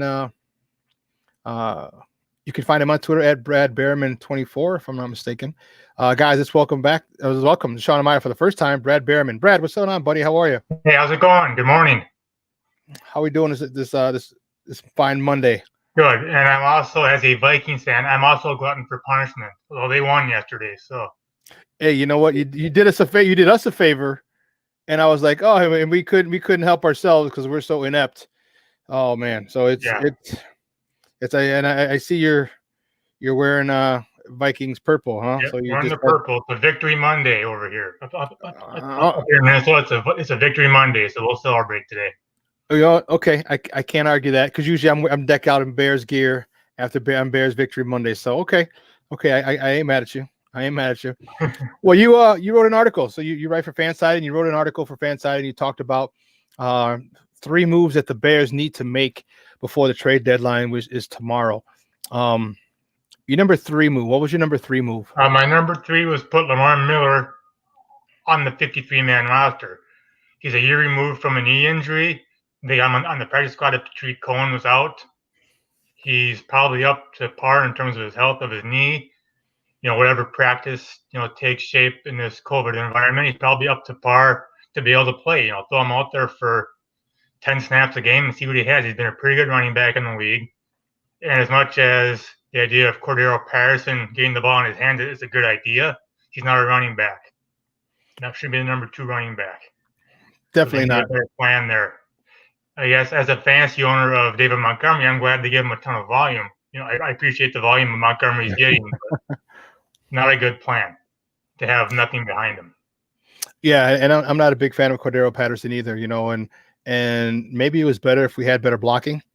Okay, I could go with him giving 5 to 6 touches a game, but the blocking isn't there. Last week when on a 4th and 1 on a pitch play, they had Javon Wims. He should have been knocking people out last week as opposed to yesterday. Wow. When he couldn't block the outside linebacker, and there was an alley. There was an alley there. He only needed 1 yard, and then it was the safety was coming down to fill that alley. But at that point, it was just if he can get past the safety, it was 6. It was the first down would have been achieved. Now the only question would have been if he can get by the safety and take it to the house. But Javon Wims missed the block. So so that didn't work. I'm tired of seeing him. He just doesn't have the natural instincts of a running back. I played running back my entire career. Okay. So there's instincts that you have as a running back that you get just from years and years and years of playing and watching film. And it's no knock on him. It's just he hasn't had that type of experience. He hasn't had those types of reps.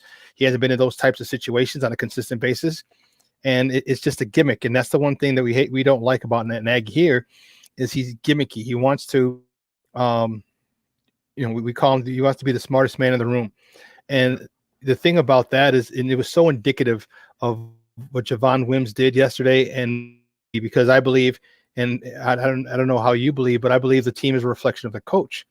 And when you get a guy who wants to be sneaky, okay, and try and trick you, that's exactly what Javon Wims did yesterday. He came and he was real sneaky. He ripped the mouthpiece out of a DB and sucker punched him. That's perfectly aligned with Matt Nagy trying to be sneaky. And I'm not a big fan of it. So, but I digress. You started to get fired up again, Brad. So what was your tone? That's for sure. And something like what Wims did yesterday, and just like you say, he's got to be the smartest guy in the room. I think, we had Patterson here, obviously, trying to figure out ways to get him the ball because he's not a polished receiver really either. Right. So it was throw him short screens, just get it in his hands because he's a threat to score every time he touches it. And, the Bears have the same issue, and Nagy's trying to get cute with them, and we're going to play him at running back. And, we don't have anything else. And he's got to get tricky with stuff. And, the coach sets the tone. I think Nagy, as I refer to the Vikings again, seems to refer to our former head coach, Brad Childress, as a mentor. Brad Childress would always lament, "Oh, we have a great offense. It's not being executed properly." Well, who's that a reflection of? So, yeah, it really is. And you know what? It's a shame. I think that, with a guy like Cordell Patterson, like I need him in a slot. Give me some quick slants. Give me some post routes. Give me some corner routes. Give me some. Let him use his speed. All right, he's got the speed, and now you don't have to put him in a situation where he's dealing with linebackers and inside and outside linebackers, and now you put him with DBs and safeties or corners and safeties. In the second level, you miss because I'm having him up there. That dude's strong. He's strong as an ox. And you try and tackle him around the waist or on the legs. Yeah, well, you're just going to be sitting there eating his dust because he's going. And you need to make sure you put a big boy tackle on him because he's a strong son of a gun. I actually met him. I was doing security detail for the first game last year at the hotel they were staying at before the game. I remember it was Thursday night game.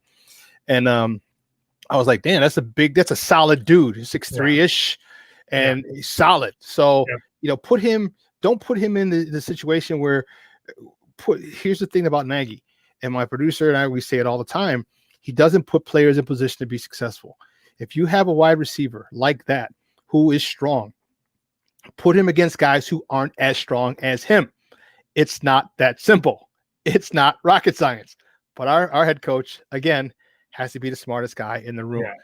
Let's talk about your number 2 move, because your number 1's going to shock a lot of people. Okay. Well, number 2, I guess I started thinking about the offensive line for the Bears and just who they could trade for. And I landed on, again, coming back toward the Vikings, Riley Reif, the left tackle. He's had a solid season. I read this morning that he had a solid grade again yesterday against the Packers. He's got 1 year left on his contract, kind of a big cap hit. Means he won't be back here next year, more than likely. They're up against the cap again, as they always are, in terms of paying guys that they shouldn't pay and stuff like that. So Reif will be gone. They probably want to try to trade him. There's rumors out there that they want to trade him. Bears need an upgrade. You think? People who are along the offensive line, put him at left tackle. He can't be any worse. He'll be a lot better than what they've had. So that's kind of where I landed in terms of just one offensive lineman that they could trade for and automatically have a better situation. What were you offering as compensation for the Vikings? Well, they probably take a draft pick. I mean, Rick Spielman loves his draft picks. He's got to have a dozen draft picks every year. Oh, we traded down and accumulated 5 fifth-round picks because he's got to do it just to do it. So he loves his draft picks. Maybe a mid-round draft pick would get it done just to move them on and kind of reset because they have a rookie. Ezra Cleveland might be taking over at left tackle, and maybe next week he'll take over if Reif is gone. But he's kind of the future there. Maybe they want to give him a shot, and they just clear Reif out for wherever they can get. Guys, we're joined by Brad Behrman from Fansided, talking little Chicago Bears football right here on Shawn and Maya on SportsZone Chicago. So I like that idea. The only issue that I have with that, and it's a very small issue, is that Ryan Pace does phenomenal in the drafts in rounds 3 through 7. Can't pick a first-round pick to save his God-blessed life, except he did finally hit on his 4th first-round pick when he got Roquan Smith, because remember, I'm not sure if you're familiar with his first-round picks, but it was Kevin White, who's out of the league. It was Leonard Floyd, who had 2 sacks against us. He's out of the team anymore. Yeah. It was Mr. Trubisky, who's not going to be in the NFL much longer. Maybe he will, but he's going to be a backup. And then finally, it was Roquan Smith. And it's like, Lord have mercy. Like, Roquan Smith is just a stud. It took him 4 tries to get one guy who actually contributed on a consistent basis. So I don't like Ryan Pace picking in the first 2 rounds. Let him pick 3 through 7, and giving up a 5th or 6th or 7th round, could get one of those draft picks, because we got Tariq Cohen in the 4th round. We got Eddie Jackson in the 4th round. We got Jordan Howard in the 6th round, I believe. Yeah. So I mean, we got Montgomery, like a 2nd or 3rd round pick too. Yeah, Montgomery. Yeah, later on, a little bit later. So yeah, it's that's the only issue. But to get Riley Reif, yeah, I would definitely give up one of those, because in watching yesterday's game, there are so many times, and not just yesterday's, the last couple, ever since he started and even when Mitch was playing, they can't follow through. He can't follow through on his throw. Okay, there's pressure coming from his backside. He's got to step up. The pocket's collapsing because my guy at the Tape Never Lies Network, Phil Latoshin, calls Speed Bump Charlie. He calls him a walrus, like when walruses just fall down, and play on the ice. He goes, that's what he does. He tries to cut defensive ends, and he just falls down. They just step over him and go and murder our quarterback. So, Riley Reef is a big upgrade from that. And it's if we did do that, that would show me, that would show the fans, and more importantly, that would show the team that you gave it. You're trying to win now. Yep. And your number one move that you think the Bears before the trade deadline tomorrow? Well, I don't know if it's too controversial now. I've seen a lot of social media buzz about it, but go back to Mitch Trubisky. Why? I have to give credit's due. Last week, Pro Football Talk laid it out pretty well.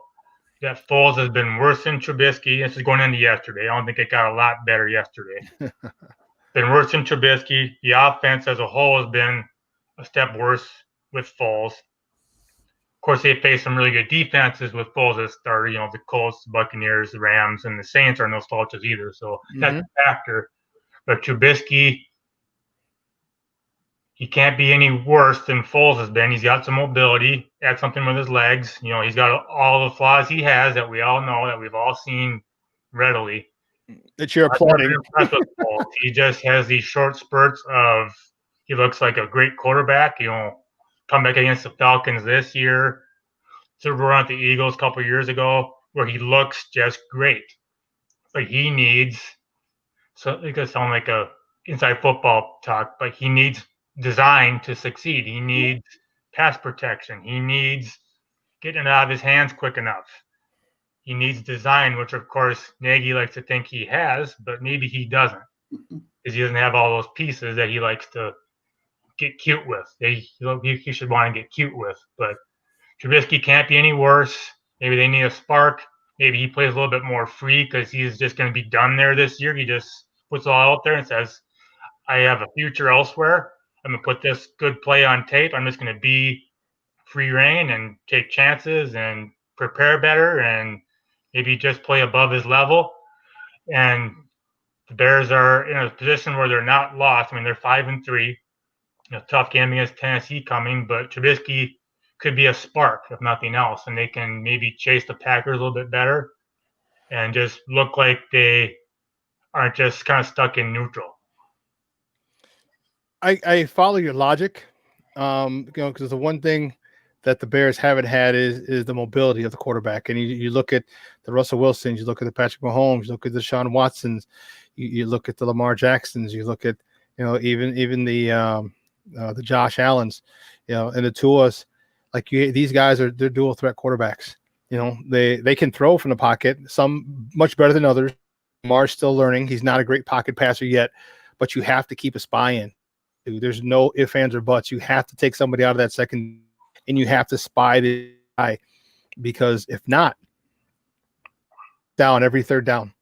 I mean, you could just sit there 1,001, 1,002, 1,000. Okay, boom, and then take off once the pocket forms. DBs are in a back pedal, and you just got to go. So I think that would do wonders for Mitch to give him some confidence back. I don't know if they're going to do that. I think with the move, I think it's only going to be if Foles gets hurt, and the way that they keep protecting him, that could be really one play away. Yeah, hey Brad, real quick, I agree with you. The thing is, and you said it right on the money, is design. We saw in that Rams game against the Bears that Sean McVay's design to attack that Bears defense was the reason that they won. Left to right, get them moving, and then have a safety net for a Jared Goff, in the flat in case he gets into trouble. Why does it sound that simple? But Matt Nagy doesn't seem to want to do it. He never seemed to want to adjust to Mitch Trubisky's strengths. That's true. Again, like Shawn has said, he wants to be the smartest guy in the room. It can't be. He's got to get too cute and too much going on, and just force feeding the running game and behind a bad line. And Trubisky, he's mobile. The line's not been good. Put him on the move. Let him, define half the field for him. Here's your 2 throws. And if it's not there, run, essentially. So there's got to be some narrowing of things, maybe a little bit for Trubisky, like they did a couple of years ago. Trubisky had a lot of success. Now the defense, tilted the field for the Bears that whole year, scoring touchdowns and stuff. But Trubisky had a pretty solid season when it seemed like things were simplified. Yeah, and they were. And then remember, he said, "Okay, well now we're going to level 202 of this offense," and that's where Mitch couldn't get it. And sometimes, the old saying, "Keep it simple, stupid." Sometimes you don't need to add more, or you don't need to continue to add. You just want to refine, and you want to have the same formations. And I had an offensive coordinator that I played with when I was at the Chargers, and he had this Bible. It was literally, I don't know how old you are, Brad, but it was literally the size of an old school phone book. Okay, yeah. Okay, so you know what I'm talking. Suckers like this big. Okay, for those of you, and like it was amazing, and like you have all these formations. Like you need 3 to 5 different formations. Okay, because you're probably going to run only 3 to 5 formations a game. Okay, and sometimes you just have to keep it simple. You can run the same play. When I was coaching, I had an offensive coordinator who was pretty good. He was a little egotistical as well, but we could run the same play out of all 7 to 10 formations that we had. It was the same play, whether it was motion, whether it was offset, whether it was short motion, whether it was this. You know what I mean? And you run the same play out of those things. It looks completely different because of the movement and the alignment, but it's the same inside zone. It's the same outside zone. It's the same trap. It's the same this. And that's all you need to do is change the look of the play and still run the same play. But that's when you're the smartest guy in the room, when you're able to get defenses saying, okay, well, I saw this before, and the receivers, they usually run this, and then you run something that they hadn't seen before. Or the fact that they know that out of all 15 formations, 20 formations that he has, they can still run inside zone. They can still run these plays. So you talk about having to prepare more. That's a lot of work that you have to do. And sometimes there's, the devil's in the details. And if one person takes it easy at all and he misses that one detail, that's a first down. That's a touchdown. That's the game. And, Matt Nagy, just for whatever reason, just doesn't want to do that. So it's frustrating. And we got you guys 2 times in the last 8 games of the year. So we got you 2 times, we got times, and we have the Detroit Lions again, who we should have lost to week 1 if the running back didn't decide to give us a Christmas present by dropping the ball in the end zone. So it's not going to be very easy for us. And I hope we can get 4 to 5 wins again, because if we get 5 wins, I think we'll make the playoffs. If we go 5-3 in the second half, I think we can make the playoffs. I don't know about the division, but I think we can make the playoffs. And I think that's really all we need to do.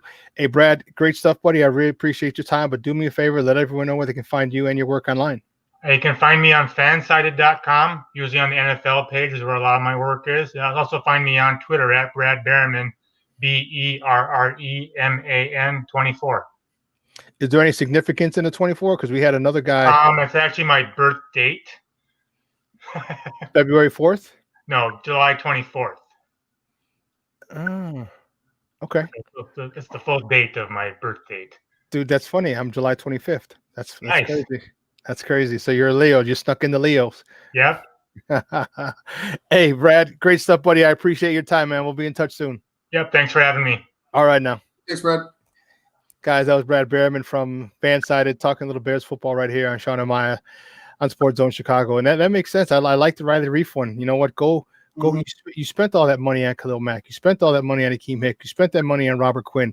You spent all that money on these guys on the defensive end. Spend some money on a God-blessed offense. Spend some money so you don't get your quarterback destroyed. You know what? This is gonna be my last point, because I'm tired. I'm exhausted today, Shawn. I was exhausted last night when we were talking afterwards, because I told my fiance, I was like, man, I'm going to bed. I'm not gonna stay. I was like, don't let me watch more than Matt Nagy's interview. Like I need to go to bed. I end up watching Mandalorian, but that's let me get back to my point. It's like it's been so frustrating to watch this team, man. Like just go from the promise that they had when they got Khalil Mack in 18, and that whole thing. It's only been a year removed, really. We're a year and a half out. You need to put your money where your mouth is. Like you need to go after it. If you don't go after it right now, you're pretty much laying down the season. You got a couple of teams coming up in the Titans and in the Vikings. The Vikings are coming off a high, but the Titans are in the same boat that we are. Back-to-back losses. You need to find a sense of urgency, and you need to find it quickly. And it starts with your head coach. Your head coach needs to understand, hey man, you cannot be the fun police or the fun coach. Excuse me. You got to be the bad cop right now. You got to hold guys accountable. You got to make sure that these guys understand, man. This could be right here. I feel like this Titans game is going to be the determining factor on whether we make the playoffs or not. Because if you lose 3 in a row, and let's say you lose it, let's say you lose it handily. I wouldn't say a heartbreak. A loss like not a loss like this last one, but a tough, hard-fought 3-point loss I could live with if you show me some life. But if you go ahead and you just are lackluster like we saw in the first half, or in the third quarter, excuse me, and after the Javon Wims incident, and you continue to have the same mistakes, I mean, I would have no faith in it. Like they have to win next week. Next week is a must win. It is. And this just came across the wire from Adam Schefter. The Niners are dealing their linebacker Quan Alexander to the Saints in advance of the trade deadline, which is tomorrow. It doesn't say what the Niners are getting back in return. It just says that the Niners are trading Quan Alexander to the Saints. So crazy. Well, listen, guys, 3 hours has come and gone. Unbelievable. I want to thank my guest, Joseph Phillips, as always, for coming on. I want to thank Ken Davis for coming on, as he does twice a week. Also want to thank Jacob Infani from Windy City Gridiron for calling in, talking a little Bears football with me. I want to thank Brad Behrman, who we just got off the horn with, for calling in, talking more Bears football with us. And then I obviously want to thank my Puerto Rican Swiss Army knife himself for keeping it running smoothly, Ivan Vargas, our technical director, Elliot Baez, our social media guy, Clarence Council III, and as I said, my guy Ivan Vargas. So it was a great show. I'm still livid about. I'm just more chill now. I'm more chill. It's just embarrassing, out and out embarrassing. So I'm gonna go take a nap because I need to calm down and I need some zen in my life right about now. My CrossFit workout this morning really helped, really helped. But now I need some more zen to say, okay, woosah. That's what I need. So, so for my partner in absentia, Maya Kai, and my Puerto Rican Swiss Army knife himself, Ivan Vargas. Here's hoping that the Bears actually make a move, and there's a bunch of moves happening right now as we speak. But yeah, let's hope the Bears make a move, man, because you know what? I feel like this team. I feel like they still can make a run. They still can. I feel like they still can make some noise. But the urgency, Shawn, you pointed it out yesterday, and you were pissed about it. The urgency. Show us the urgency. Yeah, no sense of urgency from this team whatsoever. And when the national media is calling these things out, put you on national TV for a reason, because they expect you come through with a piss poor performance like that, and they're calling out your lack of urgency when during the game. Everybody could see it. So there's no hiding from this. No hiding from this, Matt Nagy. No hiding from this, Ryan Pace. Sense of urgency. Show us you actually give a damn. Go after somebody, even if it's to shake something up. Like you're everything stale, like you were saying. Show us something this week, because this could be the season. Yeah, I think I think it is. It's if they get their ass handed to them, I think then the team would have quit on them. Yep. So All right. Well, we'll see. Okay, guys, we're going to take a 45-hour break. We'll be back on Wednesday. Don't forget, same bat time, same bat channel, 9 a.m. to noon Central Standard Time. So until then, as I said, for my lovely in absentia, Maya Kashi should be back on, and my Puerto Rican Swiss Army knife, Ivan Vargas. Peace. I'm your boy, the Superback Shawn Sierra. Remember, download the app wherever you get your apps from. Subscribe to our YouTube channel, SportsZone Chicago, and follow us on Facebook. Follow us across all social media platforms: Facebook and Instagram, SportsZone Chicago, and on Twitter at SportsZone Chi, the CHI. Until then, we out.